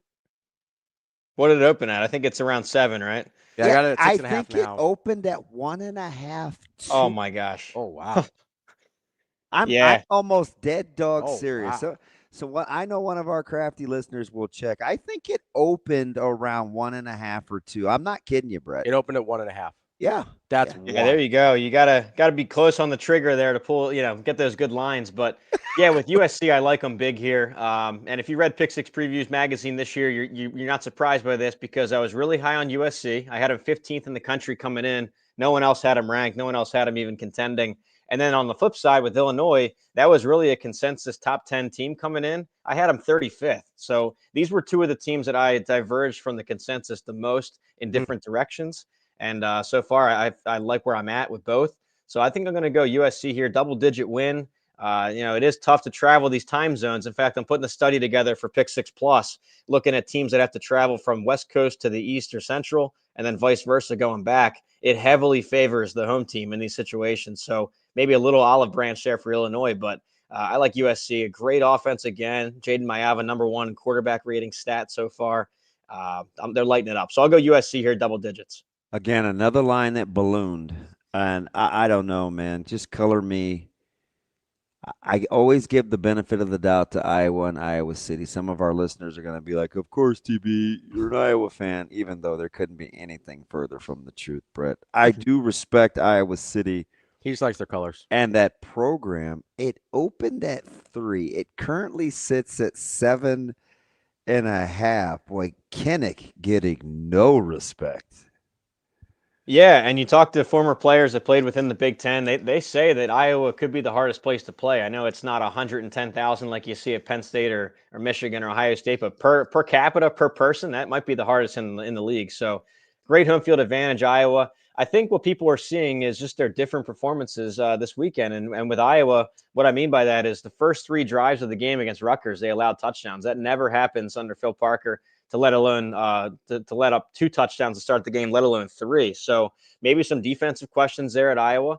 And then you look at what Indiana just did. They just steamrolled Illinois on all 3 phases, block punts, just a perfect performance by Fernando Mendoza. 14 touchdowns, no picks this year. He's got the highest number there, passing the ball. So I think you just see the 2 performances, and you wonder how high can that line get. I think you're going to see it go higher. It's just hard to evaluate. How do you move a line around with that Iowa or Indiana performance? So that's why you're seeing the number move a lot. But I like Indiana to go in there and get the win. Okay, so here's one that I'm fascinated by. I imagine it's got to be probably the marquee matchup in that afternoon window, even unless you're a big Iowa fan like DB here, is that LSU Ole Miss game. I don't really know what to do with LSU because I don't know what to do with Ole Miss. We going back to Chambliss? Listen, Trinidad Chambliss is balling. Also, can I just sit? I'm just sorry. I'm going to preach here for a minute, Brent. I like get my dabble on. So don't worry, Brent. It's been all morning. I just appreciate that after all the talk about Arch Manning and DJ Lagway and Lenora Sellers and Austin Simmons, and pick a guy in the SEC that nationally people thought was going to be great, it's Trinidad Chambliss that has better numbers than all those fools, who is a D2 transfer from Ferris State. Wow. Yeah, absolutely. It's him. It's Gunnar Stockton. It's John Mateer. Some of these, Bo Prabiola, some of these guys that were maybe overlooked by the national crowd. Marcel Reed has really looked good at A&M in his second season. But yeah, you're right about it with Chambliss. And I was skeptical. Color me skeptical. You always hear that when a Division II guy takes over an SEC program. It's just so rare. But he has proven all doubters wrong, not just once, but he backed it up this week again. Another 400-yard game. They were doing alley-oops there on the sideline with the little basketball hoop that Lane Kiffin set up. That's how you know you have the game in hand if you're doing that kind of stuff. So, and that was a legit team. Tulane, that was people thought to be the non-AQ playoff pick. So for them to run it up on them was impressive. I actually have Ole Miss favored to win this game, albeit tight. And here's why. You look at LSU, a couple of these wins are now getting downgraded a bit. I think so that's what I wanted to ask. Yeah. Yeah, absolutely. And you got to stay fluid with this. At the time, Clemson, we thought was a playoff favorite, maybe a national title favorite. They're now 1-3, and Syracuse beat them better, and Georgia Tech arguably beat them better than what LSU did to them. And then you look at the Florida win, which was ranked at the time, and USF beat them, and Miami smoked them. So you got to just maybe reassess LSU. I know that they had some quarterback health that might be fixed now. But in this case, I'm going to go Ole Miss at home with a point or two. I think Nussmeier is a hard case study, and he flies under the radar in terms of the scrutiny that quarterbacks have gotten. Listen, Brett, you can laugh, but you can't have takes if you don't have a hot one. I got Ohio State on upset alert, and this may be I'm seeing what I want to see. They've got to go up to Washington. I don't know if they can get enough stops, but I think Washington offensively can do some things. It's just 8.5, but the crazy thing is it opened at 14. That seemed like way too many. 8.5 probably seems closer to right, but still, man, Washington is dangerous. I would have loved that 14.5. I mean, even if you get into a late fourth quarter cover scenario, but no, I think Washington's legit. And this is a team nobody really has watched. You got to be really into it to watch this team. It's always late night and some off-channel games, but they have really impressed me. I've watched every one of them. Damon Williams, little guy at quarterback. He's kind of like a Kyler Murray type, the way he scrambles and can laser the ball anywhere on the field. Jonah Coleman, also a tough runner at running back. He's going to go for another 1,000 yards this year. Their receiver room looks solid this year, too. They look bigger in the trenches, too, in Jed Fish's second year. That was a weakness the first year. At least he said so, depth-wise, in spring ball last year. So they look improved. And, yeah, I mean, this is a team that, they haven't faced really a Power 4 test yet, so we don't know really what we have. But given what they've played so far, it looks really dynamic. They've scored touchdowns or field goals on the last 22 drives. I don't care who you're playing. That's a heck of a drive chart right there. You look at it, it's all green. So they could score some points and hit some explosives to keep this thing close. Okay, so I'm a little fascinated by, and maybe it's just because of my love for the late Mike Leach. I'm a little fascinated by Mississippi State this year with Jeff Lebby. They're 4-0. That's a really hard team to gauge. We don't really know what Arizona State is, so I don't know what that win means. Their other 3 wins are kind of meh, to be kind. And then you got them going up against Tennessee, who is ranked, and I think it's hilarious because Joey Aguilar is out playing Nico. That's a whole other story. But they also don't really have a good win unless Syracuse all of a sudden is a good win now. Well, you guys are poo-pooing on Syracuse. What if Fran's got those guys rolling? Maybe he does. That would look like it was going to be a pretty bad team coming into the year. Well, I mean, who doesn't battle with UConn? Double OT, baby. Hey, up downs. They beat the toothpaste company pretty good. They beat Colgate by 40. But no, Syracuse really that was an impressive win, and you got to credit Fran Brown. But no, with Tennessee, this might sound crazy, but I learned more from them in the Georgia game. Even though they lost the game, it was really a coin flip to me. It went to overtime. They missed that chip shot field goal to win it. I was really impressed by Tennessee's offense. Coming in, I had so many questions with their offense. I mean, you had to. You had the whole Nico drama, but even before that, they lost 4 starters on the offensive line. They lost their all-SEC running back, Dylan Sampson. They lost all 3 receivers. So it was really just starting over on offense. But Chris Brazzell, really, to me, has stood out as one of the best in the country at receiver. So I'm going to trust Tennessee's offense here. Mississippi State, yeah, it's a great start so far, 4-0, and they got their signature win there against Arizona State. But somebody put out a stat. It was well-researched. It was the first 4-0 SEC team to be unranked in over 10 years. Really disrespect within that SEC context. I guess it's a different grading scale because there's a lot of 4-0 teams that go unranked, but looking at the SEC alone, it's rare. So they have a spot to prove it. I'm still going to go Tennessee here and probably to cover that too. I think Tennessee is the better roster. Before I get to the 2 biggies at night in that 6:30 time slot, which is unfortunate for the viewing masses, I'm going to go just a half hour earlier, and I want to head to Ames, where Arizona travels to the Cyclones, and this just 5.5. It seems like a fair number. I kind of feel like Arizona's a little bit of an enigma. We've seen Iowa State a ton. They, for whatever the reason, decided to go to Arkansas State. Got away with one. It's fine. You got to win some of those. Is this the week that Ireland catches up with them, or do you still like the Clones?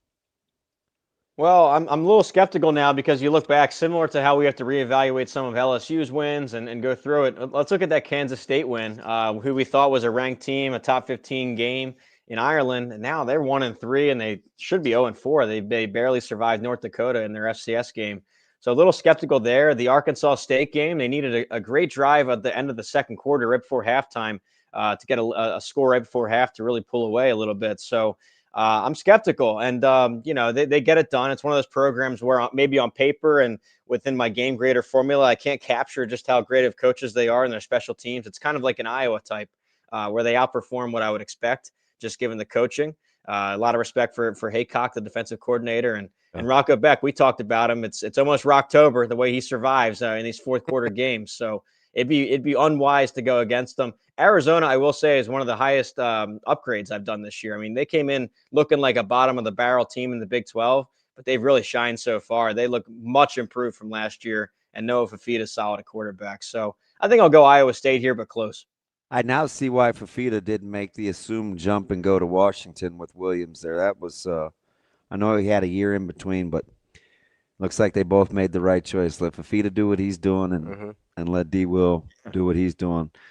Let's go to wait, I can't believe these are it's a good thing for quad boxes and different viewing devices, but let's go to Penn State, where it's more than a key number, so that will be tantalizing with the hook. I actually think the line is right.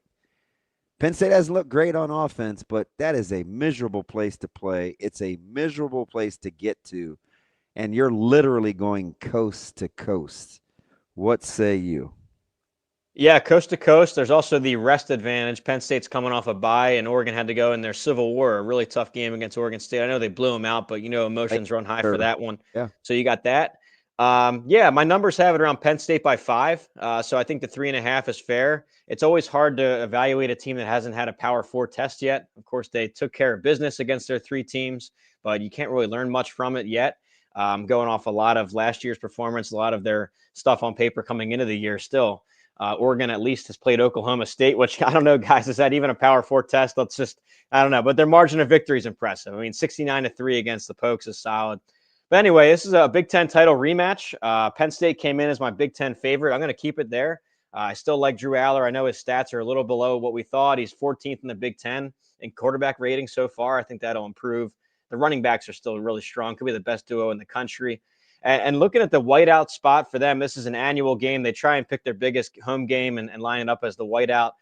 It might be the hardest place to play in all of college football. It's right up there with an LSU night game. And they are 7-1 their last 8 whiteout games. And usually, like I said, it's a top opponent. A lot of those are ranked wins. One was over number 2, Ohio State. So it is a really tough spot to play. And you're right about that travel factor. We talked about that earlier in the show. I'm going to go Penn State here at home to get it done and win by that key number. That's weird. I thought James Franklin couldn't win big games. So the last one we've got is Georgia, Alabama. Georgia, just a 2.5-point favorite at home. Alabama with an opportunity to show that either Florida State's actually just really good or that opening weekend game was a fluke. Georgia weirdly sort of flying under the radar almost as Georgia. How do you see this one? Yeah, they really are. They were kind of the mysterious team of September.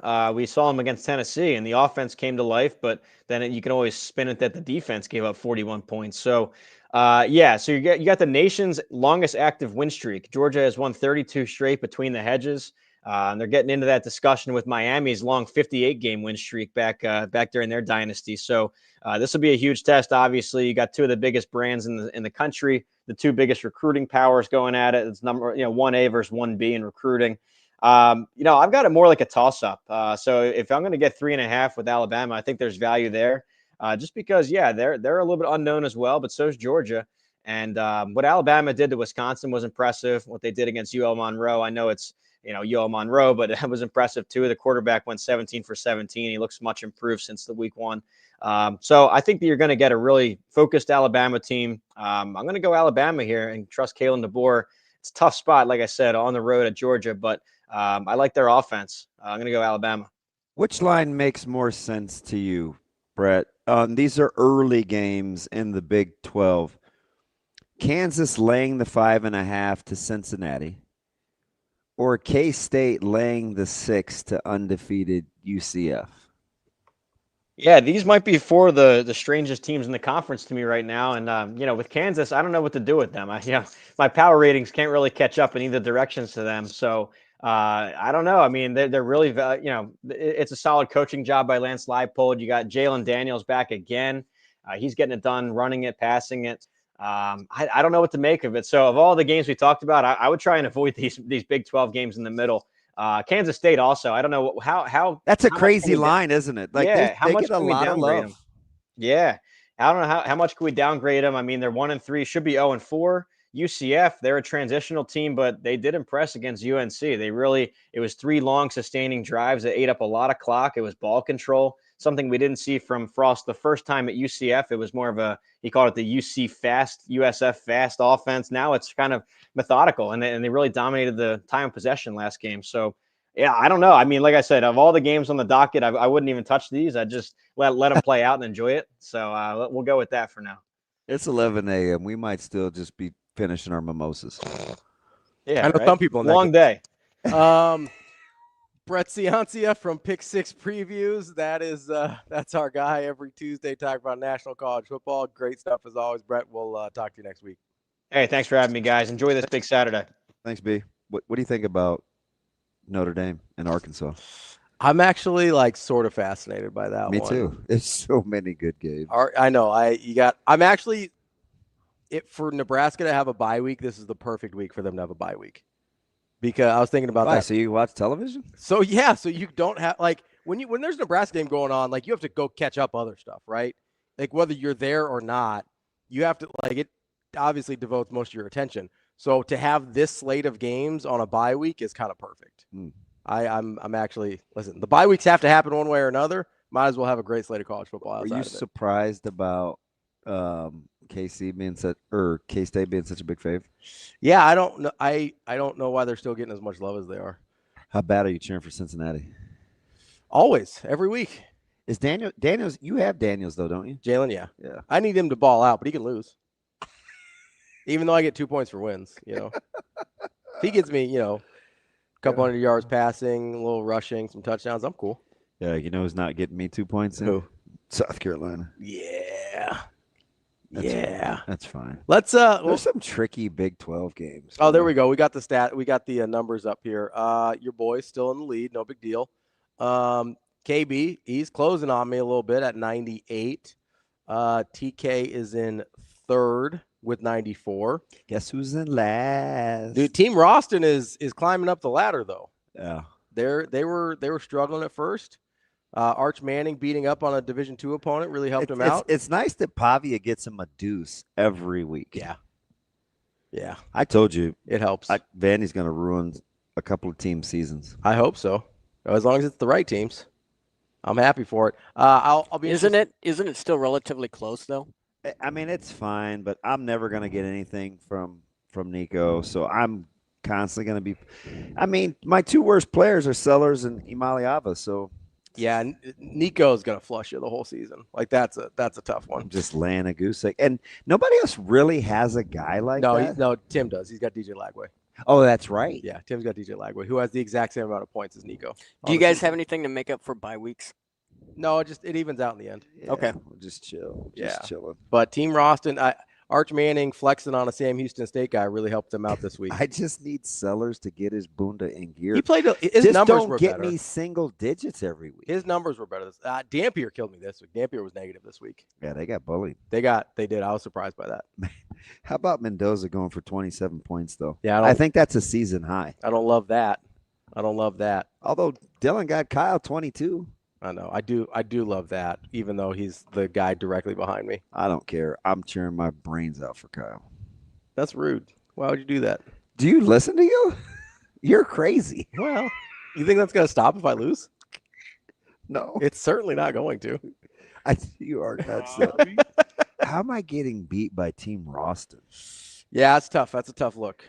Team Suave Action. They got Miller Moss. Miller Moss is pretty bad. I think he's the third. He's another single-digit king. That's all I know. Single digits. Drake Lindsay, single digits. Cade Klubnik is single digits. That's a tough one for TK. Cade Klubnik being bad? Klubnik? Yeah, because that's one I would have thought would have been good. Yeah, but he gets good points every week from Mendoza and Haynes King. He does. Although Haynes King's a little banged up. I know. He gets good points from Baron Morton too, or Baron Morton. Yeah, that's a good pickup. I was jealous my jealous pick. Yeah, because I had to take your boy Nico Trash. My guy. La. You're the one that defended him all summer, and I was like, hey, he might suck. You're the one that's like, I don't think it's his fault. I want him to succeed. Is that how I said it? A little bit, yeah. Let's take a quick break here. That's totally fine. If you're out on the roads this morning, make sure you've got that seatbelt fastened. It prevents injuries and saves lives, but only if worn properly. Make it click. This message from the NDOT Highway Safety Office. We'll be back. More Hurrdat Sports Live coming up next.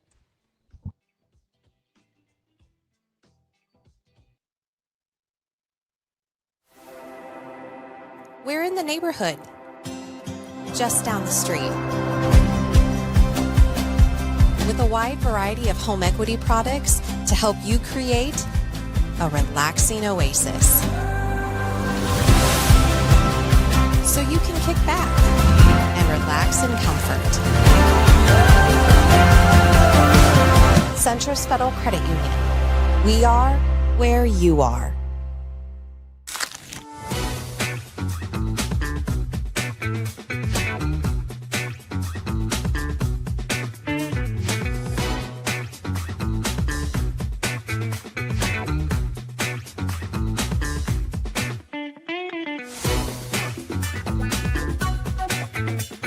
So it's a really good question, and I'm going to be.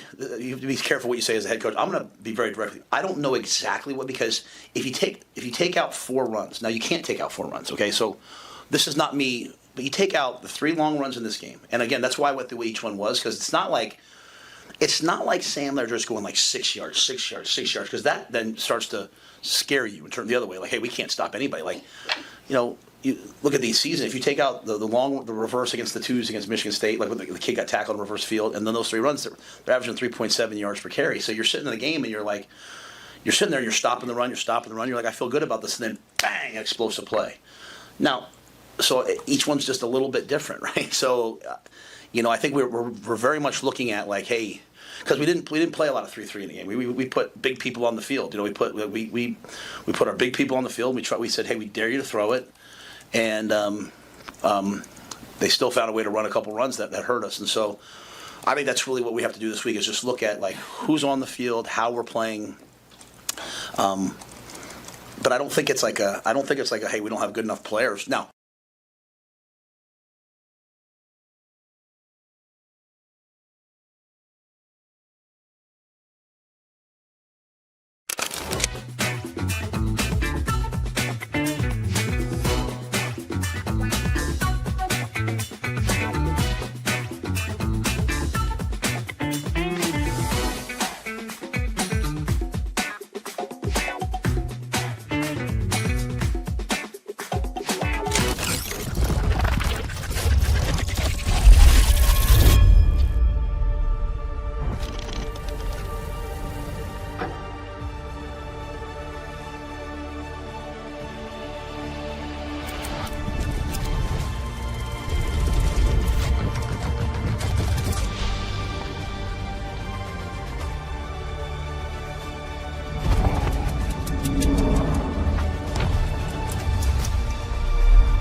Nebraska volleyball's biggest rival? Penn State. Penn State? Why Penn State? Oh, just because we don't like them. I would have to say Nebraska's biggest rival is Penn State, because back in the day when they had the great players and Coach Russ Rose and Penn State has always been Nebraska's Achilles heel, and as far as like opponents. Probably Penn State or Wisconsin. Yeah. Why do you think Penn State? Because they beat us last year in the Final Four. Yeah, you got to get them back this year. Yep. Why?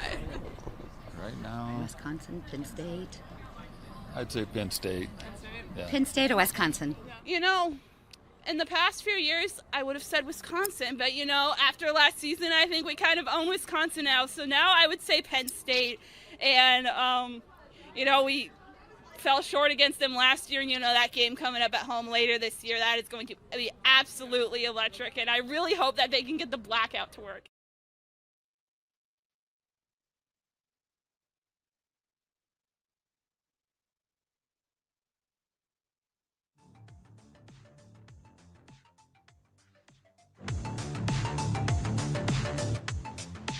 You're listening to Hurrdat Sports Live.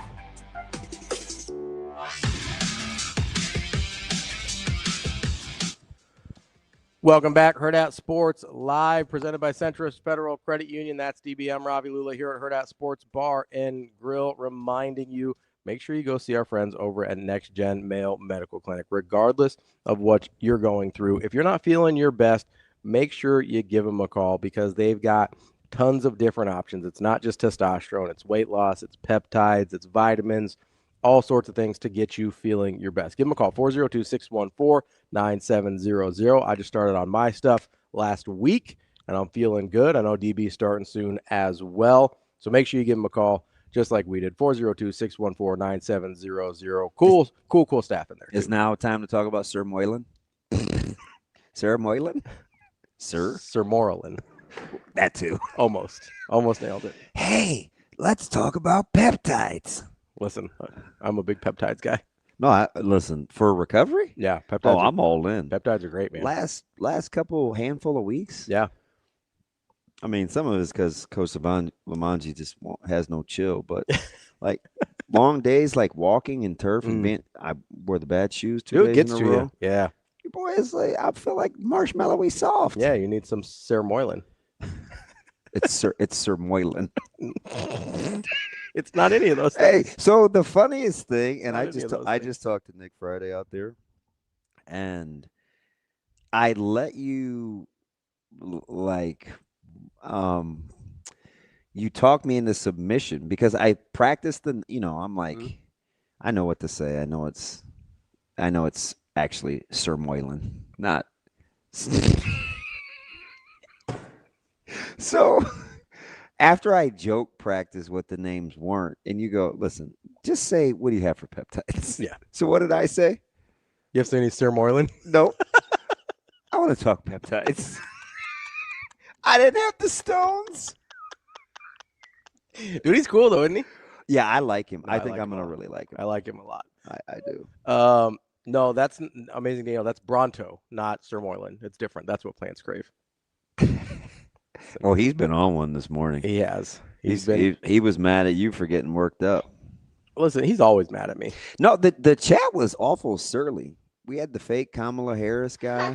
Oh, I didn't even see that. Oh, I mean, don't read. I mean, Kamala, or you just move on. I can't read. I can't read. No, pretty snarky in the stream this morning. No, I saw that. I saw a little bit. People getting a little. I hope Tom didn't have to go to work. I didn't want to shame him, but it was just. I mean, sometimes you just got to call a spade a spade. I mean, it wasn't great. I didn't think it was great. Tom's take? Didn't think it was a very good take. It's kind of a reach, but anyway, Is reaching out there. Sometimes it's like that. We were talking with Brett just a minute ago, and I like it. I love Justin. What do you do? Look what he's. We're not. You don't have to read it out loud. Okay. Let me just. That's on. Funny he should ask. Yeah, it says. Knock it off. Funny. We're not It's a good comment. It's Hey, that's a secret. He says as he puts it on the screen. It's a secret. I wanted you to. No, I can read. To be fair, in his defense, whose Shane's or Justin's? Shane's. Okay. Sometimes you're like, Shane, you put it up on screen, so but I read it. didn't say that. Well, maybe you just assumed. You know what that happens. That's what I always do, and they never catch me. Ain't nobody gonna catch me. I think. How rich is she? Is she still rich? I have no idea. If I had to guess, I'm gonna say yes. And all these hoes laughing like so funny. She may not have been super smart with her money. I know you hate when people that look like that talk like that. I hate when anybody talks like that. She hasn't said a real word yet. She's got to be like, what, 15, 16 by now? I mean, how smart can you No, be? no, she's got like a 5-year-old. She's got to be like 30. That doesn't, never mind. Wow. She's got to be like 30. That was like 15 years ago that thing happened. Judgy McJudge? No judgment. On Google how old what is it, Bad Habibi? I have no idea what her name is. She's the It has is it just baby and she was creative with the spelling? Creative. That's a good way to say she doesn't know how to spell. Maybe. Is it? You're terrible. Is that the catch you outside lady? Yes. Okay. What's wrong with you? Catch me outside. It's I think it's literally. What I just said. Dear God. I think it's supposed to be Bad Baby, and she doesn't know how to spell. Knock it off, Judgy. How old is she? She's only 22. I thought she was older. Oh than my that. goodness! I think her little. You're right, because her little girl's like they're. Stop! Would you stop? I didn't say anything. You'll be. Wow. That's it. You'll be surprised to know that Bahad Bahabi is not her government name. It's Danielle Bergolis or something like that. You're very close. Danielle Peskowitz Brigoli. Yeah, so your boy. Apparently she's a rapper. Your boy used to be in my library. Bahad Bahabi? I said your boy. Oh, okay. My bahoy? Dr. Phil. But I don't rock with him anymore. I cut him off like 2 years ago. Nah. Haas said, Ravi, hand DB readers. Do I have a couple pair? Dang, Haas, you usually are my little, part of my support group. Rico, how do you know that? What'd Rico say? What did Rico say? Rico's crazy. Where's Suave been anyway? He's been kind of quiet. She said she started an OF the day she turned 18 and made millions. People really like her. Yeah, I'm telling. Google her net worth. Okay. I'm serious. All right. It's in the millions. I'm not denying that she has made millions. I'm questioning whether she still has it. That's different. Well, how much can you spend on a 2-year-old? I think she had like a motorized pink Lamborghini. Well, okay. I'm just saying, Rico, you seemed real quick on the OF information. That's all I'm saying. Hey, you were quick on the trigger there, my guy. But knowing good and well, I know what it is. Had to like say it to myself slow. I was like, oh wow, like outfield. Like, who walked her off? Outfield. Apparently, a lot of people. Why did he just?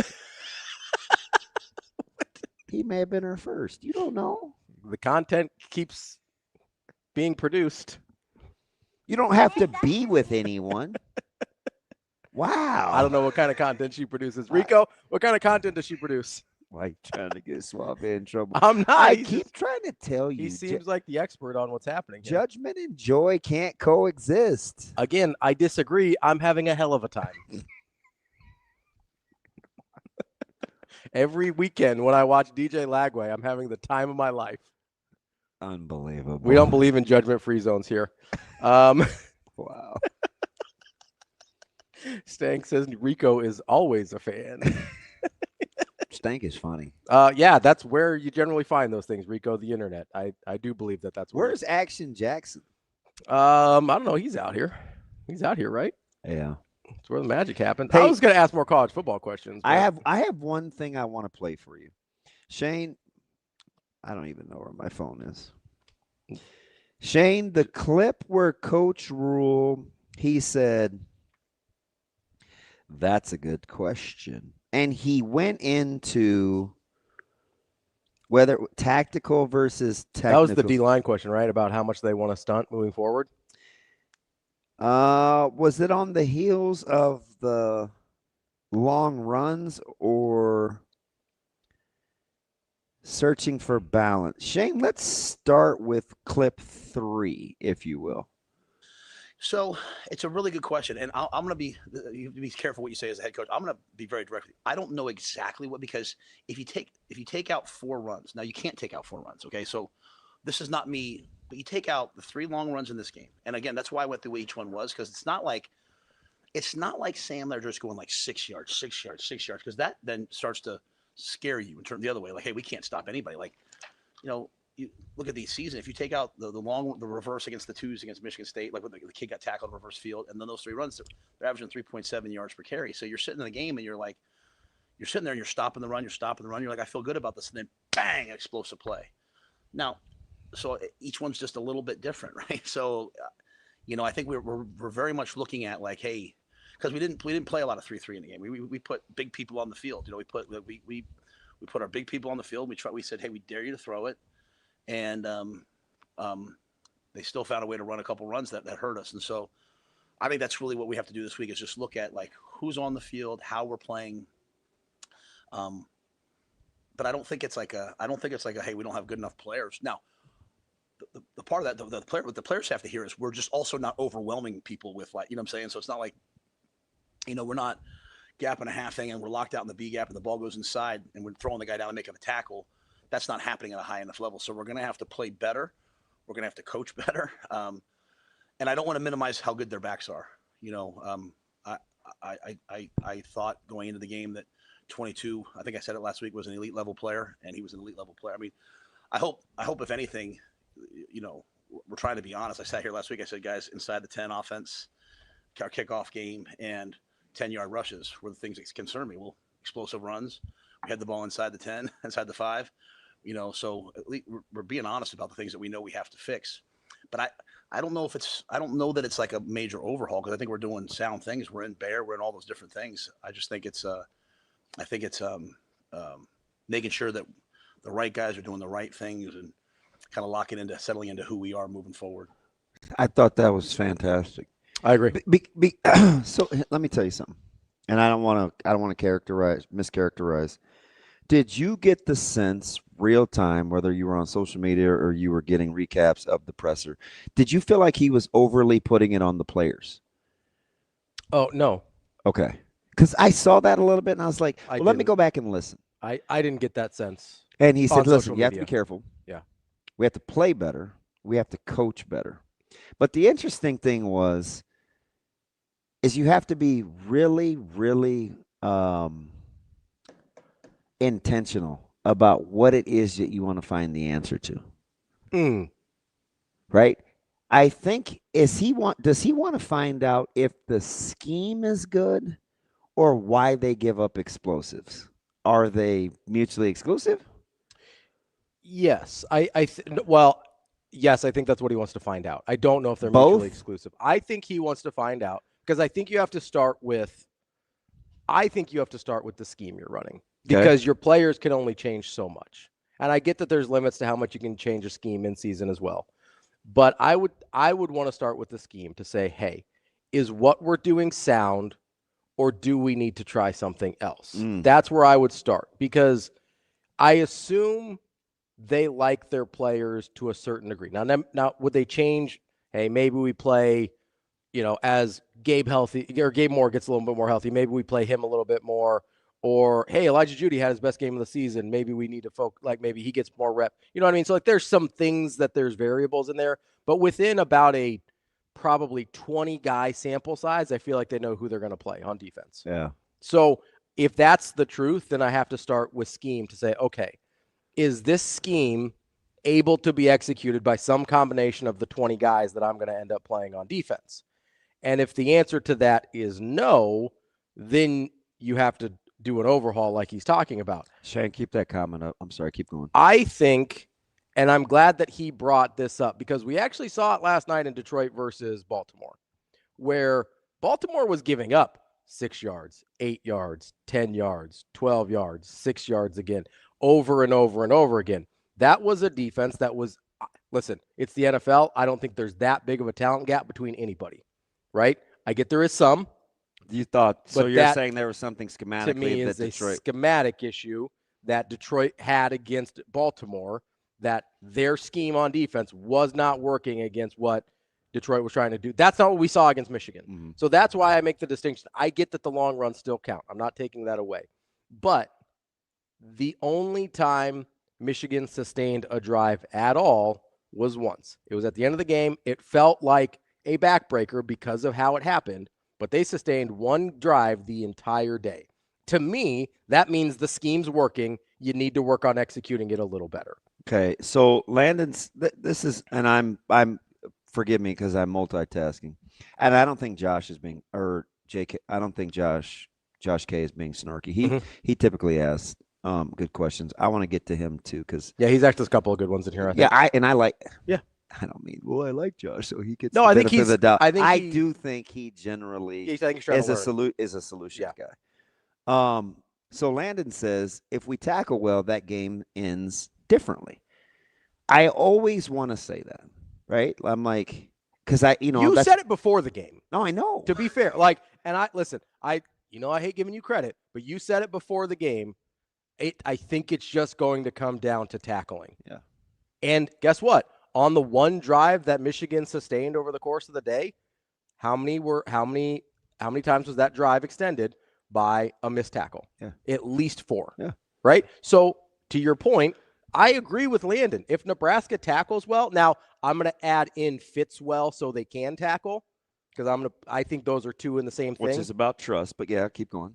If that happens, if they fit and tackle a little bit better, that's not a scheme issue. That's an execution issue, and they absolutely win that game. Okay, so it's a scheme. It's an execution issue, not a scheme issue. So I think I want to tell you why sometimes when people are in the stream, they don't, and I talk about something from a different vantage point. They don't get what I get. Okay, it's just different platform. I think I'm probably more accessible.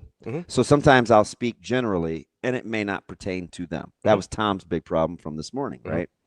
So Lauren Michelson tweets out the clip of the breakdown.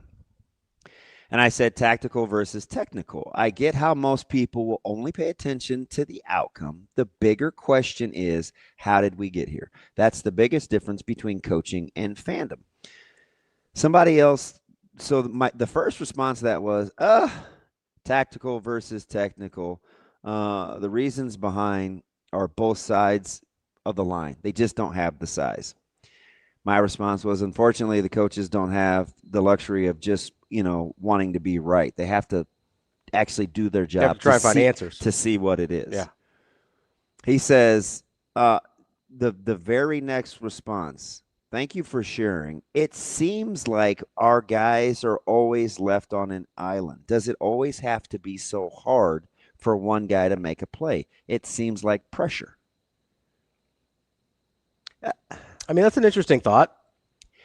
It is, but to Landon's point and to Coach Rhule's answer, sometimes guys have to make a play. Sometimes you just got to make a play. And like I'm serious. Mm-hmm. I agree. Yeah. That's why I was so taken aback by the 40 solo tackles from Michigan. Because they made plays. But I don't listen to people that say it's just about physicality, because that's not what that was. Now, because if it was, we would have seen 6 yards, 8 yards, 6 yards, 8 yards. Okay, that's it. That's when I went back and watched. That like that was the biggest thing that stuck out to me when I went back and watched was the lines actually. And listen, I get the tackles on offense were getting beat a lot. With speed. They were, yes, with speed, and they were getting beat in a way that did leave Dylan options. If you're in a pro system, and if you're in the pros, we see this in the NFL all the time. Yeah. This is why climbing the pocket's important. You can't get beat inside. Just be careful about listening to people that think that game boiled down to physicality, because a couple of things can be, and I want to be clear here. I think it happened twice where the tackles just got run into Dylan. I do think Michigan's secondary was more physical. Agreed. Than Nebraska's wide receiving That's not core. generally what people are talking about. But I don't think that's what people are talking about. They're talking about the lines. I think they're talking about getting pushed around. I don't think that's what happened. No, go back. Go back and watch. So you have to be careful about that narrative. Now, if you want to make the case to me that the defensive line played it neutral and didn't make plays enough, I can hear that. Yeah. So do you know what that's he says, different. like half splitting in B gap and locking a guy out and making the play? Okay, so he's basically saying when you're shed the blocker. when you're occupied and blocked and a guy is on you, don't be sticky. You get rid of him and you make the play anyway. We're not doing that enough. So he's acknowledging that guys need to make plays. He's acknowledging that, hey, that's not showing up enough either, where we do something out of the ordinary because we have really good players, but I'm not also sure enough to say, well, because we're not doing anything out of the ordinary, we need to revamp what we're doing. Now, there is a point. If you consistently aren't showing that you can do that, then you do have to revamp what you're doing. And he's right. And he's saying that's what they're looking at. He said we're going to spend a fair amount of time trying to figure that out during the which is why my argument on yesterday was, hey, I didn't think, at least in that game, that the defensive linemen were going to do that. I thought they held their ground well. I didn't think they were going to make plays where I was like, hey, let's just run blitz this thing, get into the fits quickly, and make him beat us with his arm. Yeah. That's what I personally would have done. But if you're like, hey, we like these guys, we see them make plays in practice, we think we can do this, I understand. But I think when they cover up both guards and they kind of get in that bare front, I think they are daring you to. Yeah, and we saw that in the last drive, they didn't bust any runs. It was just broken tackles on the perimeter. Well, I get into so some people can do this and some people can't. I don't know if it's the Twitter following or social media presence. Like the 54-yard run to Marshall, like I showed you exactly what happened, right? The whole box versus spill. I drew it out with the arrows. Can I repurpose that and not get in trouble? I believe so, since it's not on a broadcast, and it's as long as you don't have it sponsored. I think you're okay on that if you want to do that. Yeah, because I'll show you why that run happened, and it's the exact same thing that happened on Haynes' long run. Or we could, maybe somebody at Nebraska likes us, wants to give us some all 22. That would help out, guys. Just help brother out. HBO. Sasha asked me about that yesterday, and I forgot to even send the text. HBO Max, guys. Help brother out. My Let's get bad. some all 22. That's a good call. Both Josh and No, good questions. Those are good questions. Those are just good questions. I appreciate that. It lends itself to a better show. Hopefully, we're going to have some good questions with our guy Mike Schaefer, although that's on us, so I can't guarantee it. We'll see what we can do coming up next year on Hurrdat Sports Live.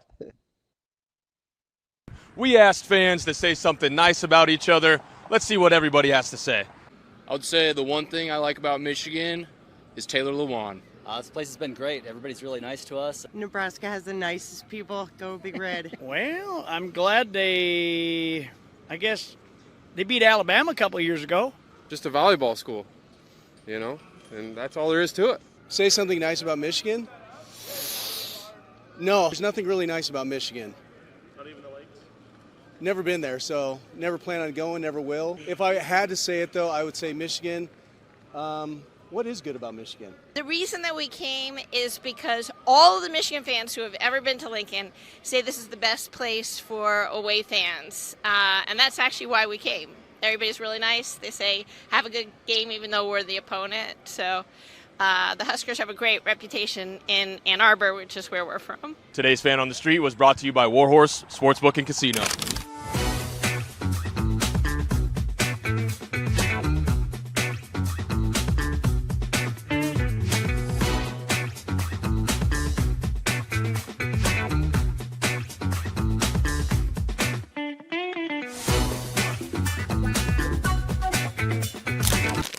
Imagine your first dream home and the feeling of walking inside for the first time.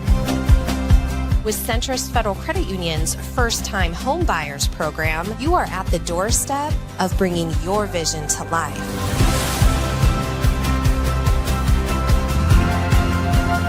Welcome home. From your neighborhood mortgage experts, Centrist Federal Credit Union. We are where you are.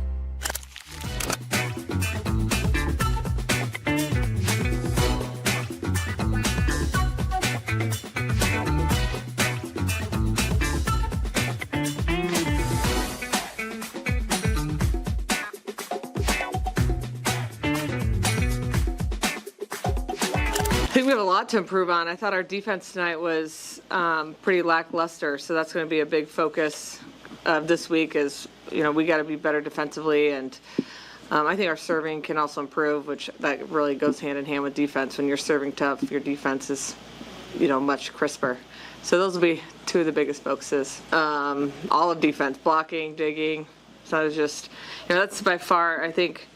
They hit 250. The next highest was 173. That's hit on us all year. And I don't want to take away, Jordan Wilson she's one of the best outsides we'll play all year. So that was a challenge. Just we didn't make great adjustments like we have this year when a team's gotten hot against us. I feel like we've been able to make adjustments and shut players down or at least affect them. And we just didn't do that tonight.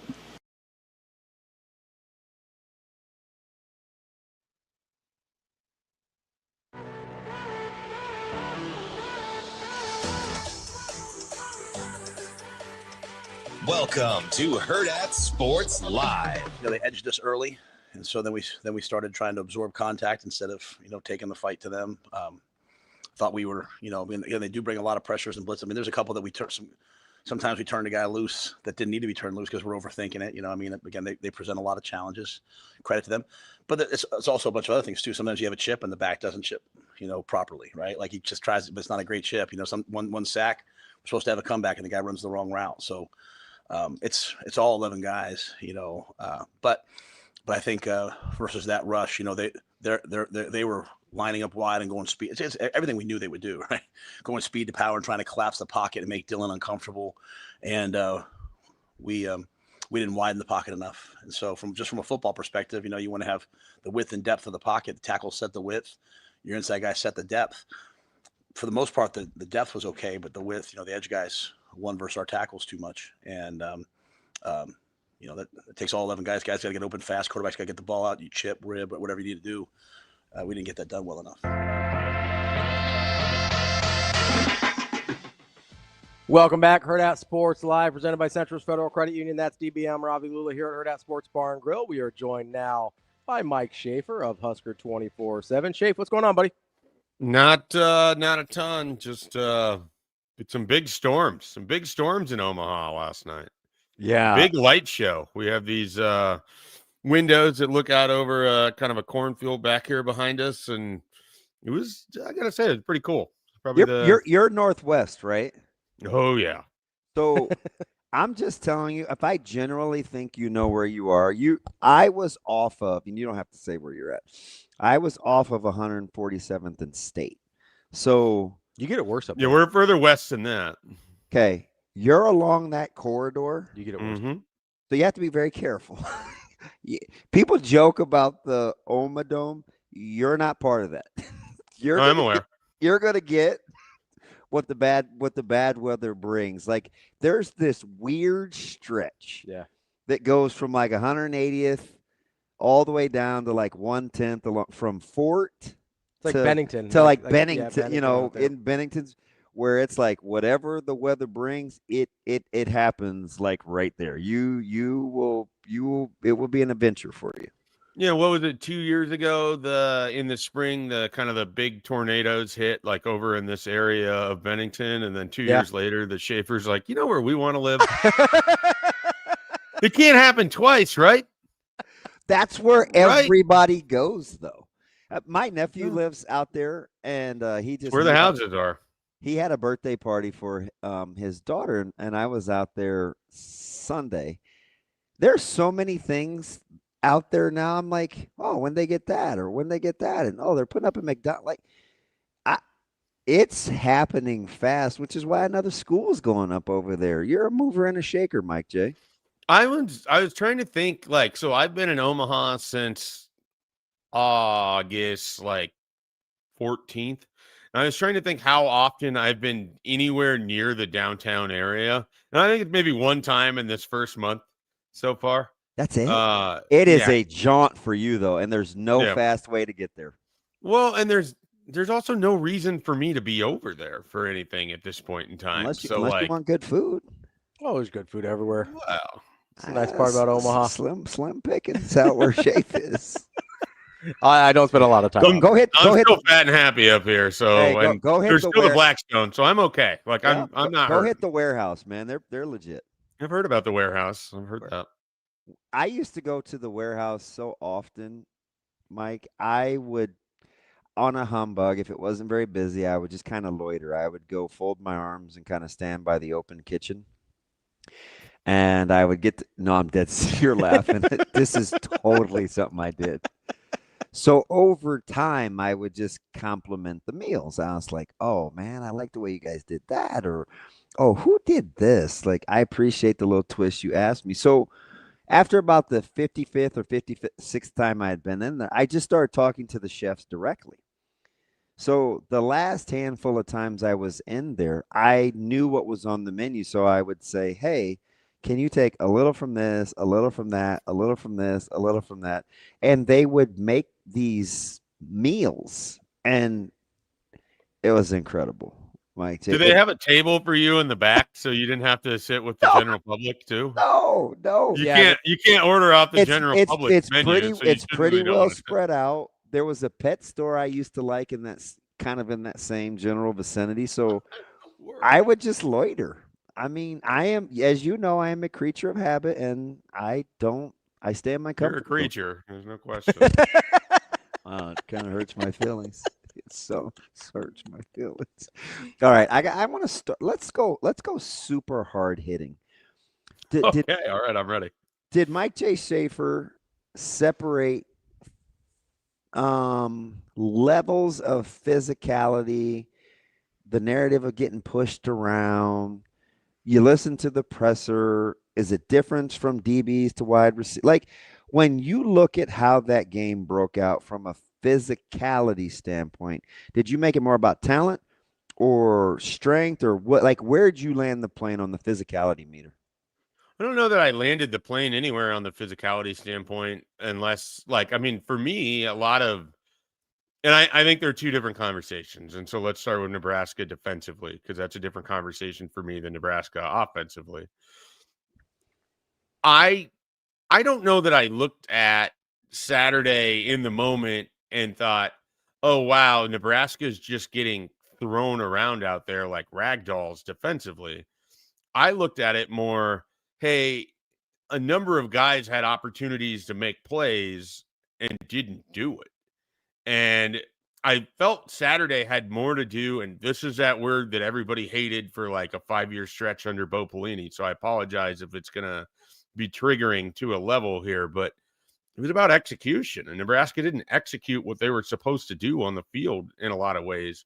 Or when they were in position and they had absolutely done everything correct, they didn't finish the play.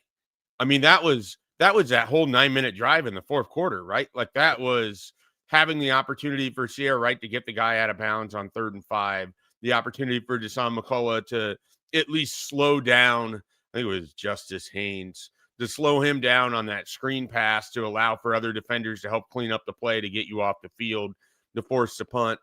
It just early in the game, Andrew Marshall on a 3rd down, they could have gotten a stop before Michigan even gets to the point where they have their trick play that doesn't work, or the touchdown that isn't caught, or then ultimately the field goal. So Saturday to me, it wasn't so much, hey, these guys up front are just getting manhandled and they're going to run all over Nebraska. It was, these guys aren't making tackles. They're not making plays. And the flip side of that, Michigan, which the way that they have been talked about by some is you would think that Nebraska was on the receiving end of how Indiana beat Illinois, and that's not the case. But the difference was Michigan made tackles in space. Michigan made plays to get off the field. Michigan did things defensively to help themselves win, and they still only won a 1-score football game, in a game in which it felt like they dominated, and yet it also felt like Nebraska let multiple opportunities get away. So defensively, it was about execution. If there was an area where I felt like Nebraska got physically handled, I don't think it's a great sign that when the game starts, your tackles are 3 yards back on every play, and then by the fourth quarter, they're 7 yards back on every pass play. And they are 60 to 70 pounds heavier in some cases than some of the defenders that were just shoving them straight back. So that would be the area where I would be a little bit more, man, I don't know. I came out of this game, and I know I'm jumping around here, and I apologize. I came out of this game thinking Nebraska's offense has more to go for where I want them to be, for Nebraska to be the best version of what they have here, than where Nebraska's defense is ultimately needs to go to get to where they can just play complementary football. Like I felt the offense needed to do more, even in a game where they put up 27 points and threw for 308 yards. They needed to finish drives with either touchdowns or points. They needed to do more to help out their team. And so I actually left Saturday and still think this now multiple days later. I think Nebraska's offense needs to have the better bye week. I really do. Oh, that's interesting. No, I listen. Go ahead. Handshake meme? Yeah, What's Spider-Man, the whole like lockstep. Everything from and I said this, Schaefer, and listen, I know there's a lot of shoulders I could cry on, and yours isn't one of them, right? Tough love guy, don't be a baby, grow up DB. But I lose my mind when I hear people say, oh, Michigan gave them a gift and they dropped this and they dropped that. I'm like, if Marshall makes that tackle, you're not afforded the luxury of trying to belittle Nebraska by saying Michigan it happens all the time during the game. And you know what players don't do, or coaches? They don't separate the brain fart of dropping a pass versus missing a tackle or a taunting penalty. Like, the controllables are the controllables, and they happen throughout the course of a game. And it is such a hot button topic for me, because it's just, and I hate to say what Coach Rhule said, but it's just too low hanging in a fruit, man. Like, if you want to talk about gift giving and brain farts, like, start with Nebraska first, not Michigan. Well, I think sometimes people see the game they want to see because they felt like Michigan was going to be the more physical, dominant team, and they ran for 286 yards. Maybe that's it. They had 7 sacks, and so those are the things that are going to stand out, and so your brain's going to go there. But this is a wild game because on some levels it felt like Nebraska could have lost by multiple scores. On other levels, it felt like Nebraska could have won by multiple scores. And ultimately, it was a coin flip game, and it was a coin flip game coming in, and it finished to be a coin flip game. And I don't think we have to have an existential crisis about, oh no, is this team as good as we thought they were? Oh, do they have an identity? Oh, can they go do this? They need to just play football, like make tackles, make plays when you have the opportunity and get off the field. Yep. Make plays when you're on offense and you have the opportunity to beat a guy, like break a tackle. Sometimes we simplify it too much. Sometimes we make too much of every situation. This is a problem when all you're trying to do is talk about a team for 24 hours every day before they go play their next game. But a lot of Saturday was, hey, just go make a play. And, I don't think we're ever going to see Nebraska play a perfect football game. And so we need to stop pretending like everything's going to be perfect, nor is every team that they're ever going to play perfect too. Michigan didn't play perfect. Nebraska had an opportunity to win that game. They didn't do it. They didn't make enough plays. That was the summation of the game for me. They didn't make enough plays. And I hope that the offense comes out and plays a little bit better going forward, because they need them to not just be the better side of the ball. They need them to be good, because I think their path is to outscoring teams largely as they go forward. You don't strike me as a big Rihanna fan, and I was until she ruined Matt Kemp's career. But she has a song called Take a Bow, and the lyrics are, how about a round of applause, a standing ovation? Like, if I could stand and like clap Thank it you. up. I've gotten a lot of comparisons to Rihanna because we're both just unbelievably attractive individuals in the prime of our careers. It's the beard, man. I'm telling you, you got kindred spirits. It's the beard. Similar build. Yeah, very similar build too. Yeah, well, I'm just. You guys have never seen me really dance, so you would know. But the narrative. Well, I was at your wedding. Oh no, you would know. I was at Happer's wedding. Does that count? I don't think I was dancing. I think we were standing next to the bar the entire time you and I were at Happer's wedding. All right, so Schaefer, you said it better than I ever. You said exactly what I was thinking with, and I just told myself I'm just not gonna try to say much because I don't want to get too worked up, and it's the bye week, but I just felt like, well, now Nebraska's not this, and they can't get to this, and we're just predestined to do this. And I told Ravi, I felt like it's kind of that toxic relationship with the media and the fan base and the players and the coaches, where it's like, well, I want to be heard, and this is my point, and then it's, well, this is what we're trying to do, and it's like, yeah, well, where's the disconnect? And so you just fall back on whatever your preconceived thoughts were. Like, you don't stay in the moment. If you just stay in the moment, like, everything's still ahead of Nebraska, and those guys, the players and the staff, they're not afforded the luxury to just throw their hands up and say, all right, scrap it, start over. Like, you have to incrementally try to build. He's clearly raised the floor. You just have to see where the ceiling is. Well, and we also have to let the season play out. Like, I think one of the things that's challenging with college football is that you're told that perfection is the goal, which is an insane goal. Like, it's a stupid goal. And college football doesn't exist. Yeah, in that the way version that of it college used to. football doesn't exist anymore. Yeah, you guys so, would hate Coach Osborne, because once a day he would say, perfection is out there somewhere. Let's go get it. Every day he said that. It's different. Would it be better internally versus externally, though? But so should I say perfection is a standard, is a stupid standard? Is that a better way to put it? It's your word. It's your world, Rihanna. You say what you want. Thank you. I'll spare you from the singing. And this isn't to say, and this is what always bothers me too, because then you'll get the people that are like claiming that you're trying to gaslight them into thinking that this is a good football team. And that's not my job. I mean, you can have any opinion you want on this football team. That's yours to have. And you can go in with any perception you have. I just try to explain to people what I'm seeing, what I'm thinking, what I'm feeling, what I'm hearing, and all of that. And so, coming into last week, like, I thought it was a big game. I thought it was a great opportunity. I thought it set well on the schedule for Nebraska. I didn't think Michigan was a version of itself that came here in 2023. And I thought Nebraska had the opportunity to get a really big win. They didn't do it. But I also last week recall saying, like, hey, the season doesn't end if they lose on Saturday. Like, there's a reason. And this happens every year when Nebraska loses a game, every single year. we go into the year and it's like, hey, what are your predictions? Like, what do you think their record's going to be? Like, I don't know, man. I think they're going to be like 8-4, 7-5. And you know what has to happen to be 8-4 and 7-5? You lose football games. No one in the Nebraska media stood in front of the fan base and said, yeah, they're going to go 12-0. They're going to be a college football playoff team. You're going to see them in January. They're going to be playing for a national title. Nobody did that. So if you are upset today or Monday or Sunday or Saturday, and you're like, oh, I was told Nebraska was going to be this and was going to be that, you're lying to yourself. Nearly every media member told you that this was a 9-3 to a 7-5 team. Almost every one of them. Some might have said 6-6. There might have been some 10-2 pie in the sky people there. But every one of those involves a loss. So it has to happen somewhere on the schedule. Like, right? Like, that's how the logic in this works.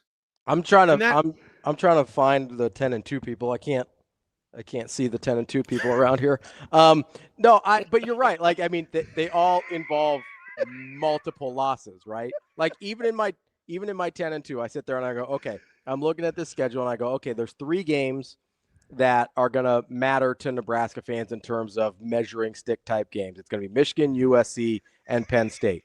I don't think we get credit for Iowa, right? Nebraska fans. I think it's 3.5 because it's like, well, they just need to win that game to prove that they're better than Iowa. Sure. But they're not going to be like, oh, you beat Iowa. What a great season. Right. Yeah. You're not going to be like, oh, they finally got over the hump. That's the big win, right? It's just like, yeah, we're supposed to beat Iowa. Like, that's how Nebraska fans feel, whether it's true or not. So in order for Nebraska to go 10-2, the pie in the sky 10-2, some would say, I don't know who would say that, but in order to go 10-2, you have to lose 2 of those 3 games.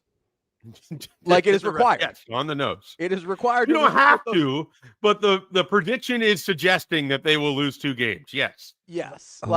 In my mind, as I'm making I think very realistic prediction, 10-2, you have to lose 2 games somewhere. And to be totally honest, Michigan, USC, and Penn State are really the only acceptable teams to lose to. If you're a fan, right? You sit here and you go, yeah, if you're a fan, if you're a Nebraska fan. But the majority picked 8-4. Okay, I'll let you finish. I apologize. Let me hear you. But a lot of the people who pick 8-4 understand that at least one of those losses is going to be a team that Nebraska fans are going to be pissed about. Like, that doesn't mean it's not going to happen. As an example, with the last time I did this, I picked Nebraska to beat Michigan and then lose to Michigan State. So if Nebraska goes and beats Michigan State, they are in the exact same spot that I thought they would be going into the Maryland game, as is which I would have them winning, it's and then losing to Minnesota. Population. Yeah, like it's so. The only difference this happened is when they lost to people Illinois last year. This happens when Nebraska loses their first game almost every year. It's a reminder that when you lose a game, all of the people who said, hey, they're probably going to lose 4 or 5 games, that was one of those games that they, that's how this works. Hey, so let me ask you something, Mike J. Are you one of those guys? I mean, you have to be. You're human, right? So you're going to watch games. Let me check on that. So there is a robotic trait to you. It's an M. Night Shyamalan movie. I'm like, but he doesn't have any feelings. Why you got to go straight to the Indian guy, Schaefer? Wait, 10-2. 10-2, man. It went to one of our biggest twist makers in cinema history. I thought it was a compliment. Oh, okay. No, we claim him. It's cool.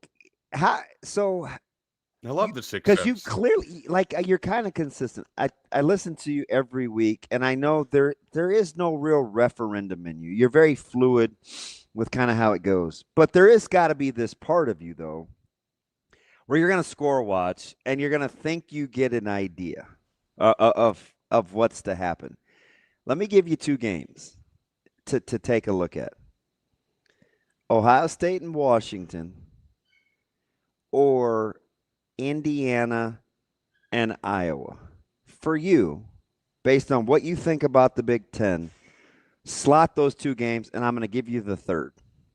Okay, so pick one over the other. Is that kind of what you're saying? Just kind of slot them, and then tell me why you think they will help your pecking order.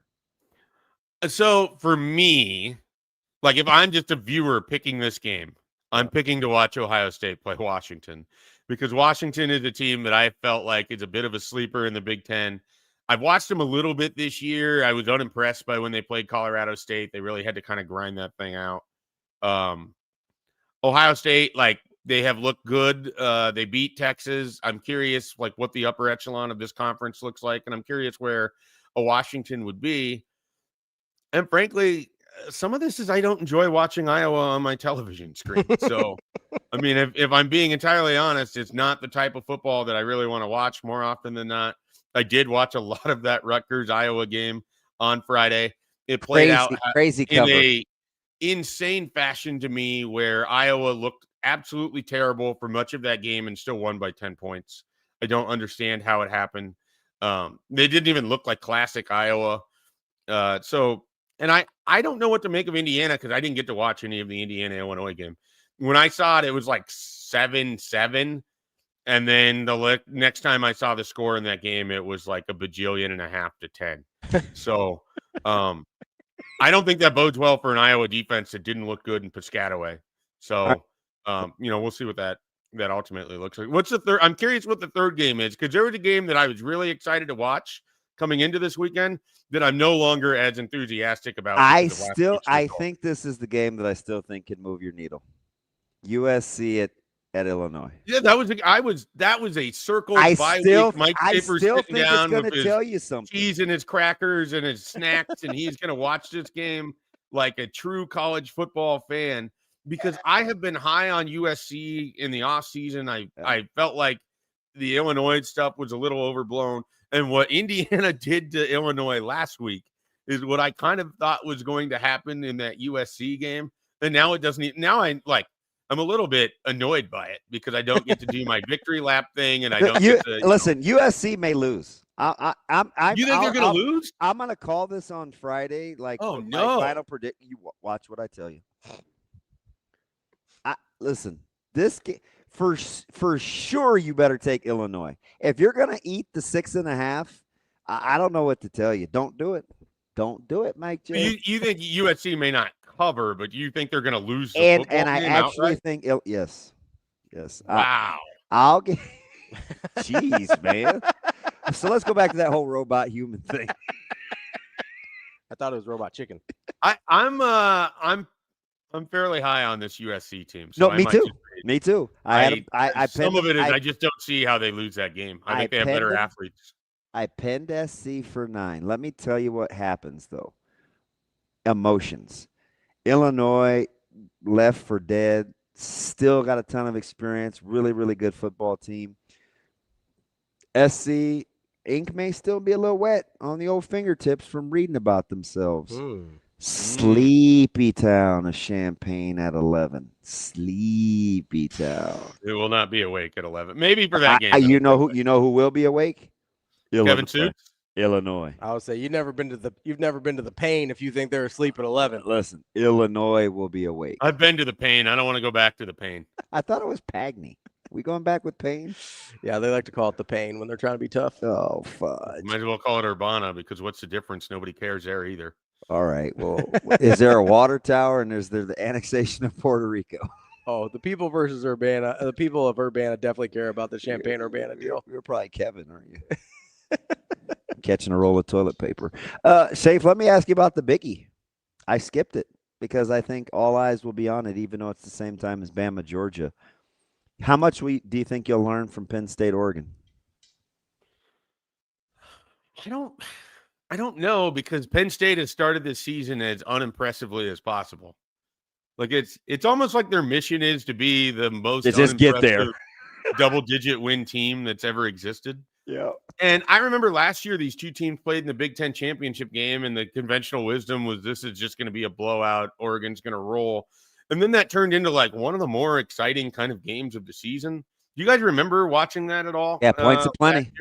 Yeah. And it looked like it was Drew Aller's coming out party. And then it kind of made me feel like the path that Penn State had in the playoff was going to be pretty good. And so, but when I have watched Penn State this year, and it wasn't the Villanova game, it was the Florida International I had on, and I don't know if it was like a disinterest or it almost feels like they've spent 3 weeks just sort of hanging out, waiting to play a game that matters. And I don't know how good that is, when you're going against a guy in Dan Lanning that has Michael Jordan level of disdain and seek for motivation from his opponents. And sometimes it's very real, like with Dion and Mike Gundy. And sometimes he's just playing it up to extremes, I would imagine, behind the scenes. So I don't know that I'm going to walk out of the game with either team being the winner and thinking that's definitely the best team in the Big Ten. Like, I'm not sure that I'm ready to say that without Ohio State being involved. And maybe if Penn State comes out and they control the game, I will feel better about them. But as someone who thought that they were your national champions, I haven't been super impressed by them through 3 weeks or their 3 games that they played so far. Mike Schaefer, our guy. Can I have one more? Go ahead. Yeah, because I got nowhere to be. No, you're just fascinating. Bye week. So, have you taken a look at the slate of games like the times? No, I haven't. One of the fascinating things about me that I will admit very upfront, I have no idea on a college football Saturday what time anyone is playing because I cover the Nebraska Cornhuskers, and chances are I will be in that stadium watching that team play while other games are going on. And then, depending on what time I can get out of that stadium, I might be able to get home in time to watch a game that's at like 9 o'clock at night or 10 o'clock at night. So if you're not playing in the super late time slot, I don't get to watch enough of you to really care what time you're playing. So it's like, if I don't have to leave early to go to a game, I'll turn it on at 11 and throw the quad box on and like, oh, wow, this game's at 11 a.m. Oh, this is the big noon. I have no idea. I am almost a college football casual because of the nature of the job that I have. All right. So assuming that Huddy is just going to be having a good breakfast and Shelby isn't going to be slamming back mimosas, let's just be objective here. So you got games like Notre Dame, Arkansas, Rutgers, Minnesota. I think Cincinnati, Kansas is interesting. That's a good game. K-State is actually favored against UCF, USC, Illinois. What else is early? That's about it for the early tilt versus, in Indiana, Iowa's at 2:30. So that one's dab smack in the middle. But late, you obviously get Ohio State. Oh, no, that's 2:30. The 2:30 window is loaded. So you get 11. Well, kind of. It's not like 6:30. Well, you got 2 games at 6:30. At 2:30, you've got Ohio State, Washington, LSU, Ole Miss, Auburn, A&M, Indiana, Iowa, and then at 3:15, you have Tennessee, Mississippi State. That's a loaded window. Schaefer's rolling his eyes. I wanted to fast forward. I'm not rolling my eyes. Okay, but so not in my head. I went like this. You get 2 games. That's not. All right, so let me give you this one. Arizona at Iowa State, Oregon, Penn State, Alabama, Georgia, Kentucky, South Kakalaki. If you have to go early, middle, late, which one will you say to Shelby, hey, can you do something with Huddy? Like, Daddy's working here.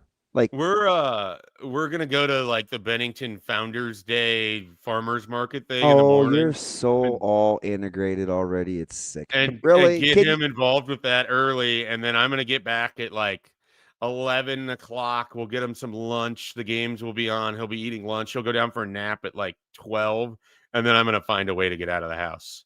That's the game plan. If Shelby's listening, that's what's happening on Saturday. So. Oh, shoot. All right. Well, I just wanted to say congratulations on your win. I think Cincinnati's in big trouble. It didn't look great.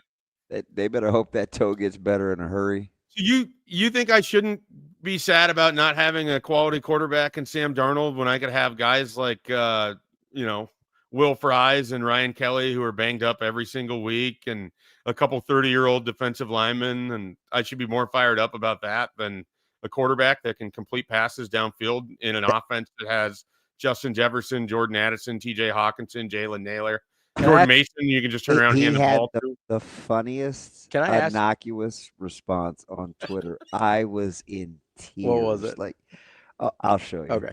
And he and I are going back and forth, and I finally just had to close with, "Man, you were special." Schaefer. And then I'll take it. I got told that a lot in a lot of different contexts, I'm sure. Do you actually believe that JJ McCarthy's injured?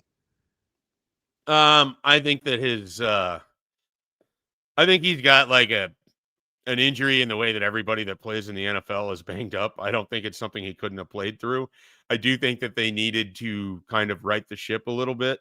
And we talk about injuries, and not all injuries are the same. Like Minnesota's a different team when they have Christian Darrisaw than when they don't have Christian Darrisaw. Like having your left tackle means TJ Hawkinson can go run routes, and everybody that's mad about taking him in fantasy realize that he's still in the NFL in week 3. So, it means that you're not just under siege from the left side because you have a backup left tackle who has no business playing. So Darrisaw changed the outlook of how everything looked offensively. Carson Wentz was nothing special, but he didn't really have to be, because you had Minnesota's offense is loaded. Like they have all sorts of talent. And that's why having a league average to slightly above average quarterback would go a long way. And we don't know what McCarthy is yet. And I'm pretty sure Carson Wentz is somewhere between like the 30th best guy, or if there's bye weeks, like the 26th best guy starting most weeks. So is that going to be enough? I don't know. Schaefer, off at first blush, what's the only division where everybody has a winning record? It's the NFC West. Correct. They're all 2-1. Or well, no, the 49ers are 3-0. 3-0, baby. I will tell you, and I actually just had this conversation with somebody else. I think the Seahawks are the best team in that division. With all the apologies to Ravi's, better than the Rams. All the apologies to Ravi's 3-0 49ers. Oh, we're not. That injury list is piling up. That's going to be tough to overcome. Also, it kind of cuts deep that Mac Jones can basically do an impersonation of Brock Purdy, and get the same results. He actually can do a pretty good Chubba Purdy impression, to be fair. Well, they're still winning games.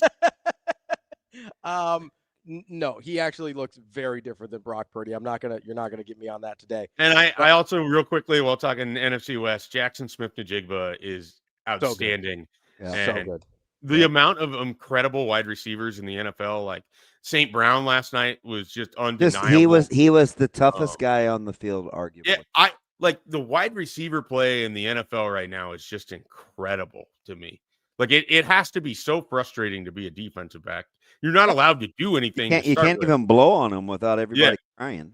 And then these guys can just make catches with either no space or can run routes that are just unbelievably precise. Or you have great play callers. Like it is a wonderful time to be a quarterback in the NFL with all of the wide receiver talent that's out there. Can I just say real quick, you brought up Smith-Njigba. I was watching Emeka Egbuka over the weekend as well. How sweet were those Tampa Bay uniforms? Oh, I love them. I love the creamsicles. They are just off the chain. Can I just say, this is why I have such a hard time with the Jeremiah Smith thing. I get that he's very good. I've seen incredible receivers be pumped out by Ohio State University every single year. Like you're gonna have a hard time. Like Garrett Wilson, Chris Olave. I had the first hot take, and everybody was mad at me. I was like, listen, he's really good. Even he can't live up to the hype. He's overrated, and he's still a great player. I think he's a great player. I just don't know why I think that he's any better than Jackson Smith-Njigba, That's my point. who I thought was the best wide receiver I've seen in person when he came in. He's not better than Marvin Harrison Jr. We haven't even said Marvin Harrison Jr. yet, although tough week for our guy. He's not. Kyler is a little weird. He's not any better than. I don't think he's any better than any of the other, who are all great players, by the way. Not any better than any of the other Ohio State receivers we've seen pumped out into the league over the last. It's an incredible pipeline. It's ridiculous. Egbuka looks. I mean, I said this last year. The end of the game, it's like they're just going to go to Egbuka, and there he is. He's playing hurt. And that was a catch. That was a catch along the sidelines, and the NFL didn't review it. I said this last year. I was like, I'm not even sure Jeremiah Smith's the best receiver on his team. Egbuka's incredible. It was. All right, I love that pick for Tampa. Tampa is my NFC Super Bowl representative. So we have I think, Schaefer, we have the exact same Super Bowl matchup. Are you Ravens Buccaneers? No, I'm Bills Buccaneers. Okay, I'm Ravens Buccaneers. All right, let me get you out on this. I'm going to take the Bills every year until they finally win one or get there. One of the two. Law of averages, baby. Who's closer to being what their record says they are right now? The Colts or the Chargers?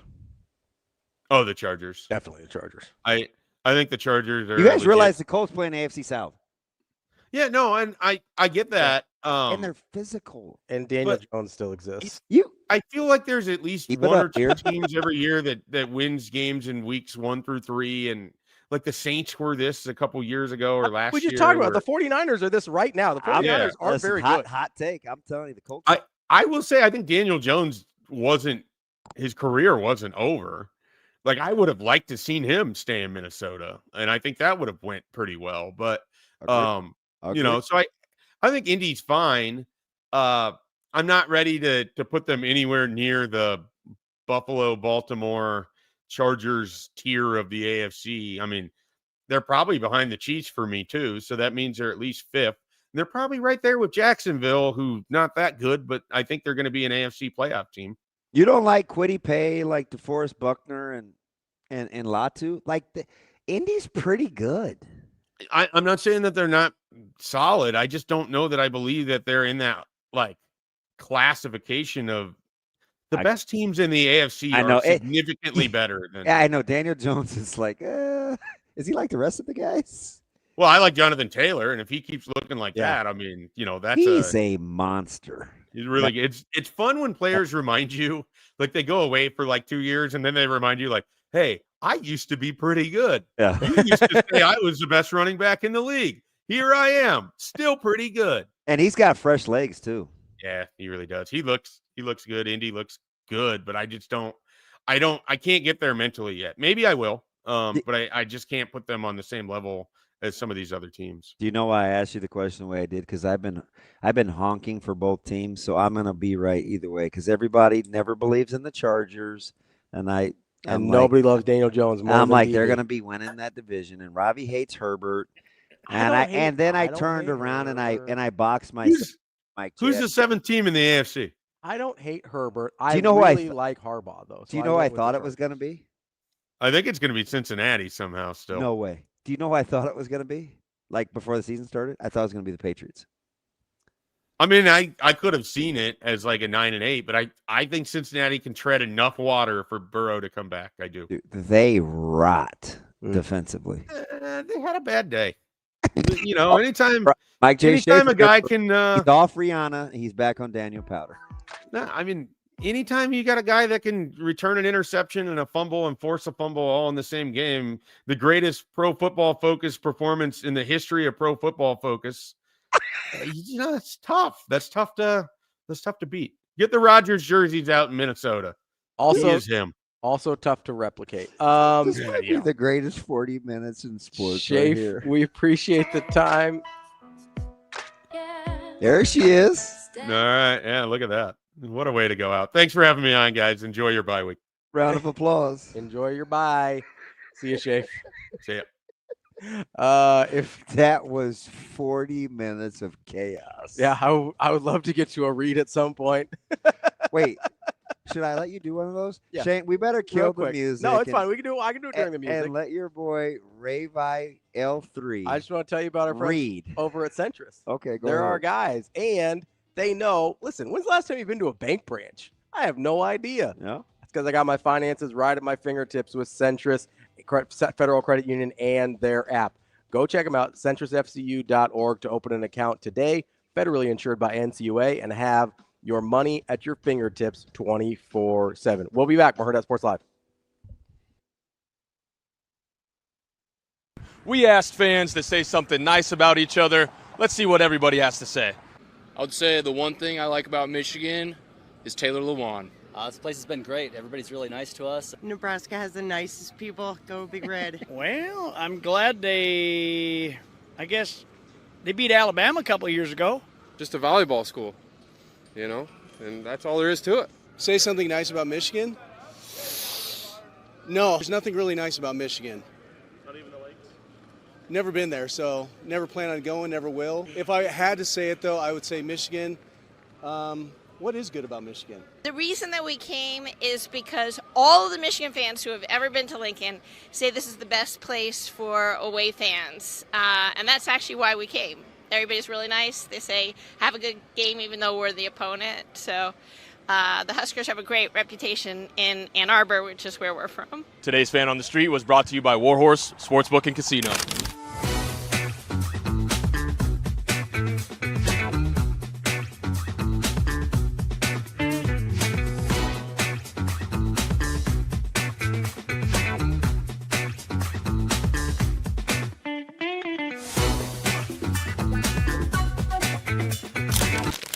Imagine your first dream home. and the feeling of walking inside for the first time. With Centrist Federal Credit Union's First Time Home Buyers program, you are at the doorstep of bringing your vision to life.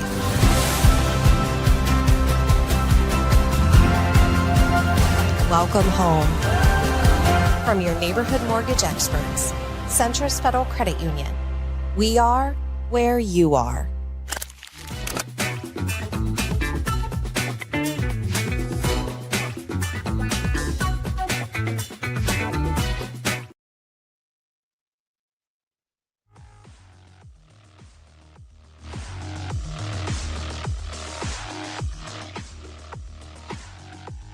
You're listening to Hurrdat Sports Live.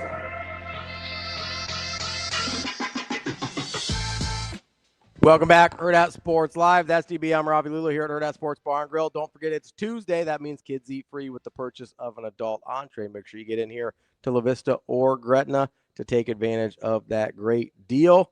We're here now to talk to our friend, our colleague, our coworker, Avarie Howard of Hurrdat Sports. What's up, Ave? Hey, guys. What's going on? Oh, I'm just slapping Ravi around. Schaefer's pretty funny. We kept that guy for 40 minutes. It was a lot of foolishness. Yeah, it was a fun conversation. I actually liked the part he talked about where Nebraska had to lose in order to have, a loss on the record. I thought that was a pretty brilliant point. You know what made that funny, Most Dave? people say 3 loss. Like, where was the first one going to come? You know what made that funny? Is usually when he's being super matter of fact and a little snarky, it's directed at me. So I was tickled to see it directed at the 10-2 guy over here. And he was talking about pie in the sky, and I was like, I don't know if you're going to be able to land the plane. It's like lemon meringue or one of those other bad pies, because you're in big trouble here doing the math. No. Hey, they had your cookies this week, though. My dumb butt, Ave, I yelled it out loud. I was like, oh my gosh, the oatmeal raisin cookies have made a comeback. So were there any there when you got there? Yeah, there were. So there was plenty, because nobody wants those. Yeah, okay, buddy. They're trash. There may have been a lot available. 3 or 4 rows, Ave. May have been 3 or 4 rows of oatmeal raisin cookies. Do you know what? I was today years old when I figured out, when you loiter and stay there long enough, sulking and pouting, that they bring in that plain label pizza. I had no idea. They do, and they bring it down to the press conference room too. Yeah, and it took a little while this last weekend, and you should have heard the media room. Wasn't a they were in an uproar. It wasn't a happy group. And then all of a sudden, people were like, "Oh my God, there's plates! There's plates! There's plates!"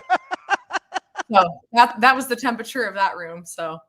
So I made the mistake yesterday, Ave. I forgot my bag, and so I shot down to Lincoln real quick, and where everybody was trying to put out a 3-alarm fire, wondering why. I just wanted a shaving kit. I poked my head over in the indoor complex because I wanted to say hi to a couple of guys, and like 10:50, and they're already getting ready for the presser. Mm-hmm. So I went back to the studio.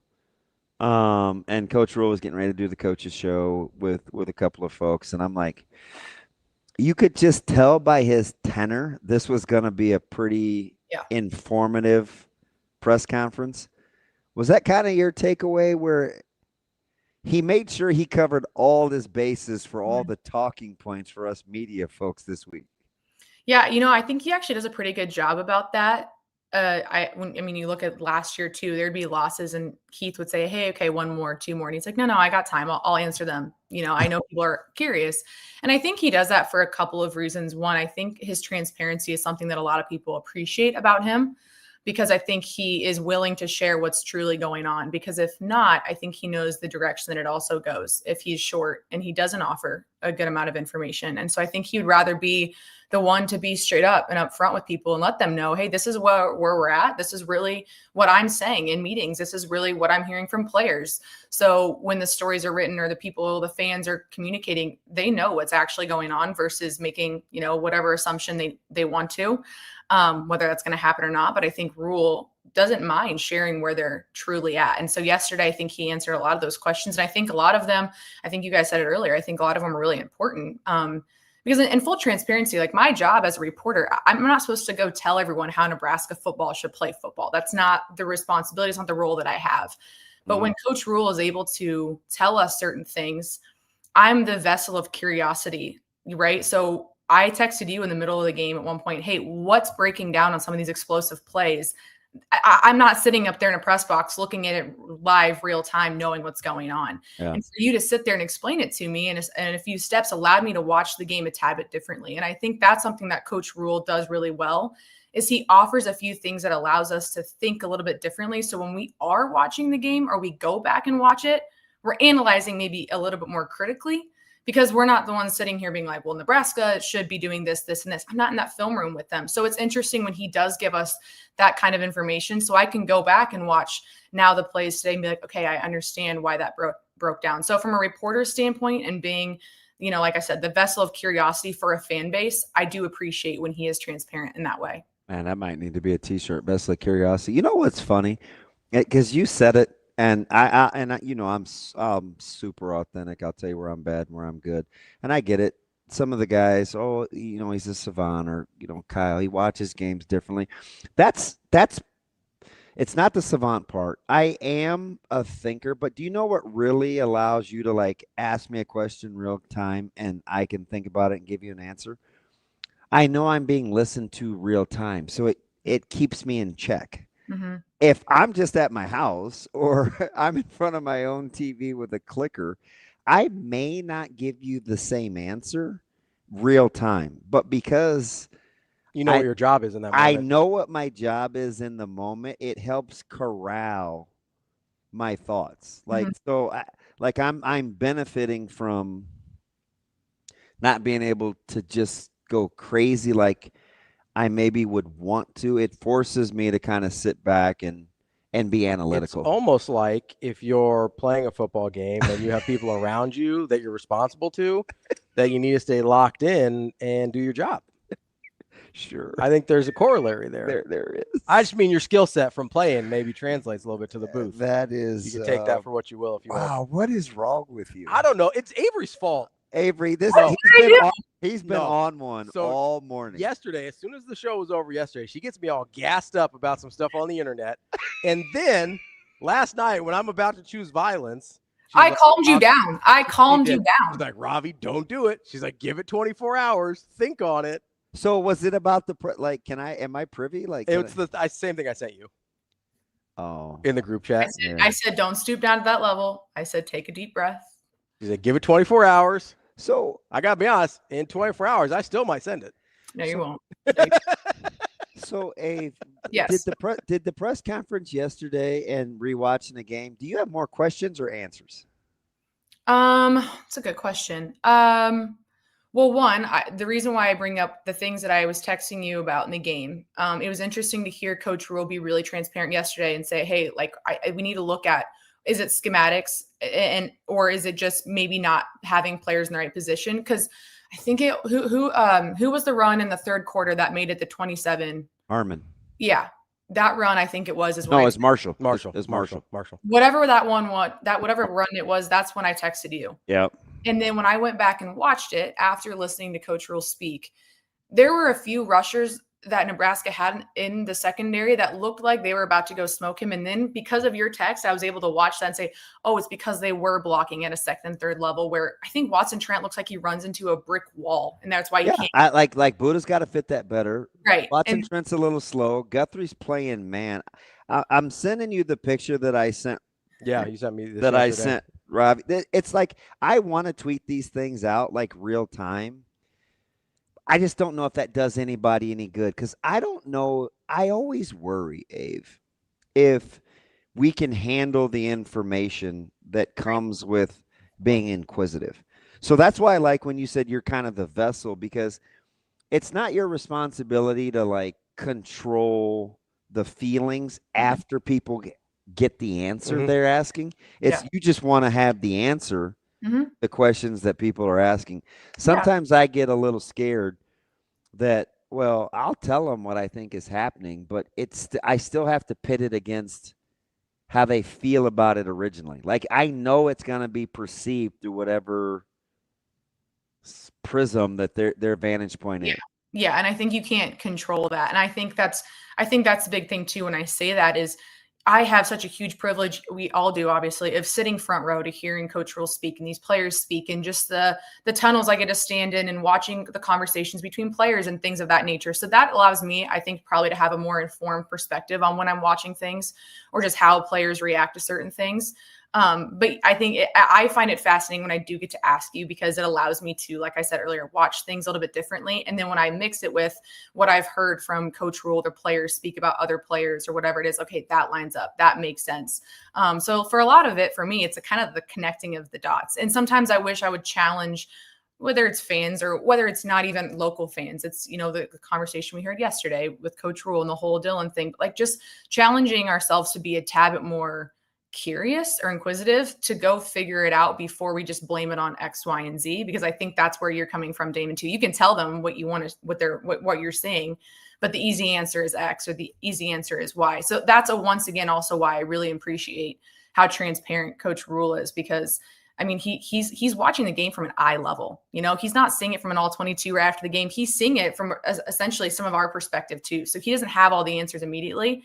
And I don't think I would want to hear from a head coach right after the game who comes in and says it was blah, blah, blah, and blah, blah, blah. Because does he really know? I would, as a player, I would hope. I mean, unless they're looking at the iPad or they have time at halftime. But if I had a head coach who's telling me immediately they know it's X, Y, and Z without really looking at it, I don't know how honest that is either.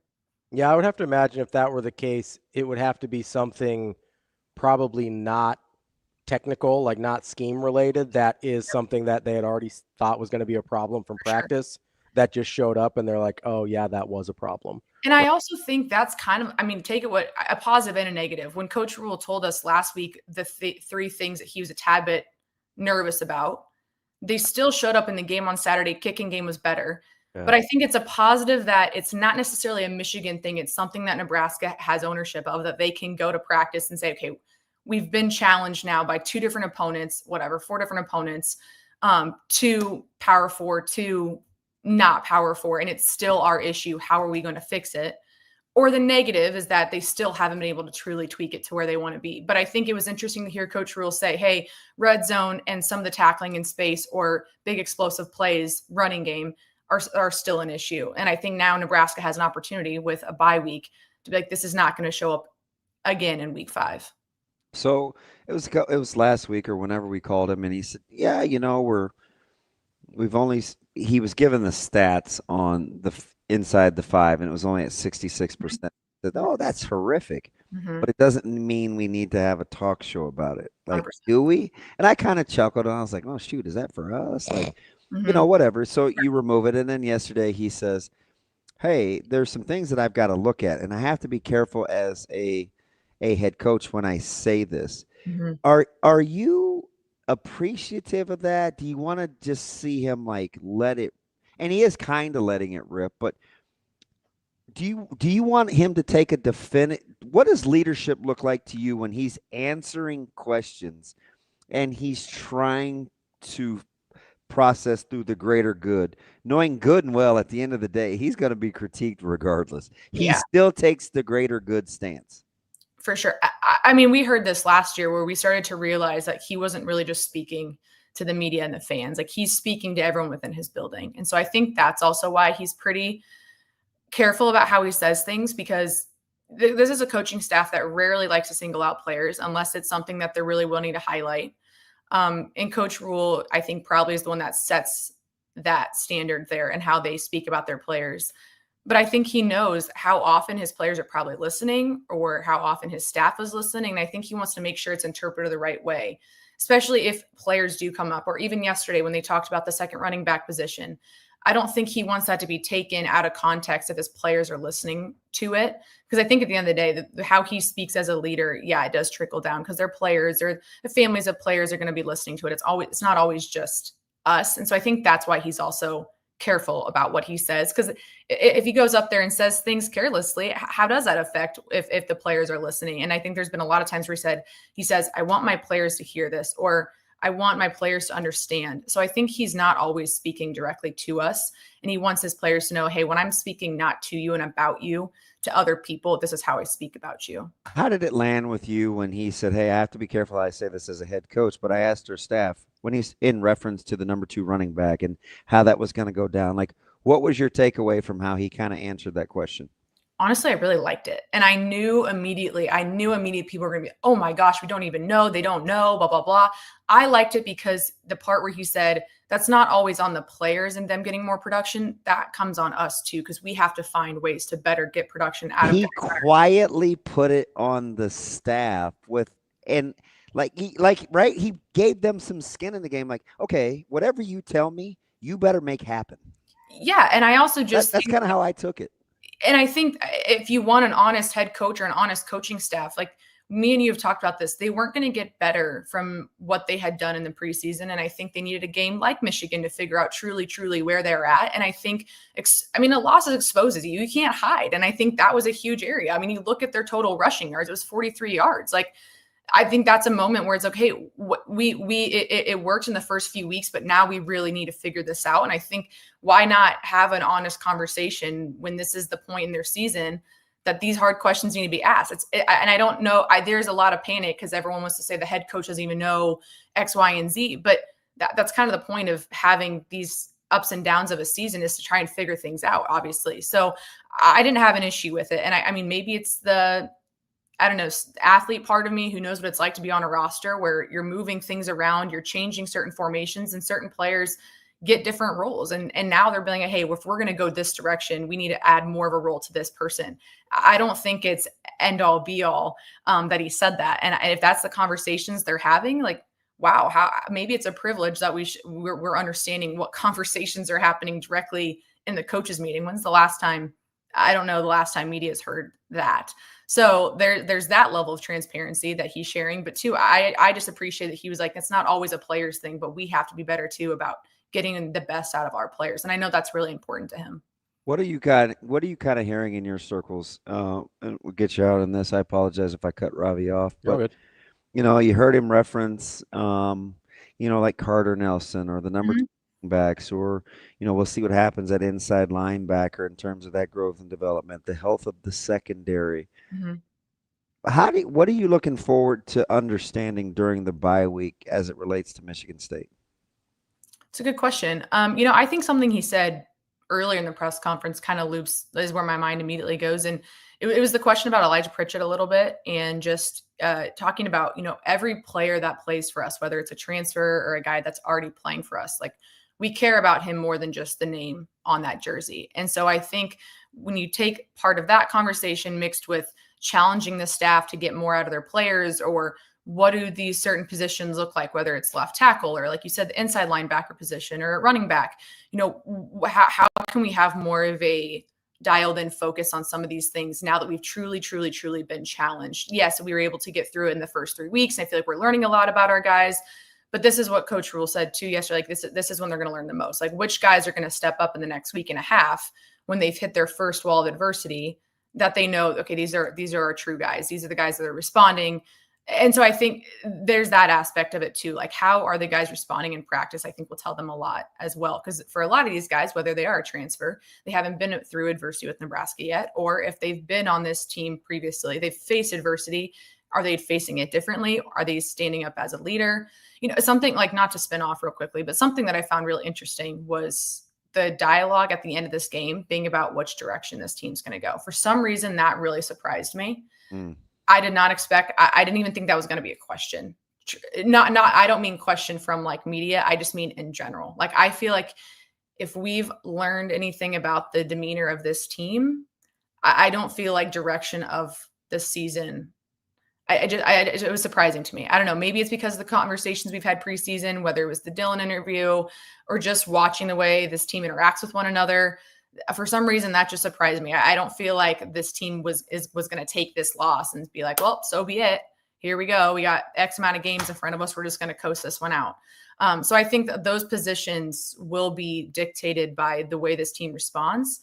And I'm not questioning this team's response. I think this is a really close team. One that Damon, you've even said, I feel like is closer than we've seen in a while. Yeah. But it'll be interesting based on that response, how those certain specific position groups, do we see different faces, or is it the guys that had a tough week step up bigger than we expect?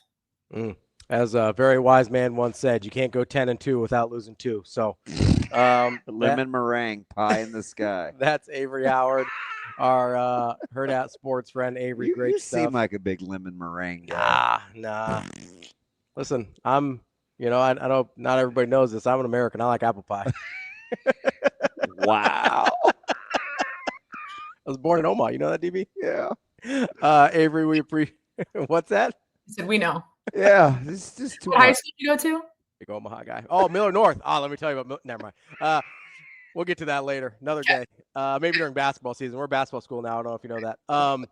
Avarie, we appreciate the time as always. We'll talk to you later. Okay, bye. Thanks, Dave. That's the show for today. That's DB. I'm Ravi. Lulla.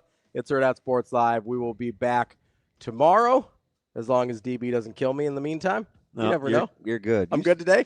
You have work to do, and I got another stop. I got work to do? Yeah. Oh, shoot. Apparently. Oh, yeah. I thought you meant for you. I have my own work to do. Yeah, you got to go help out the kids. That's DB. I'm Ravi. Lulla. It's Hurrdat Sports Live. We'll be back tomorrow.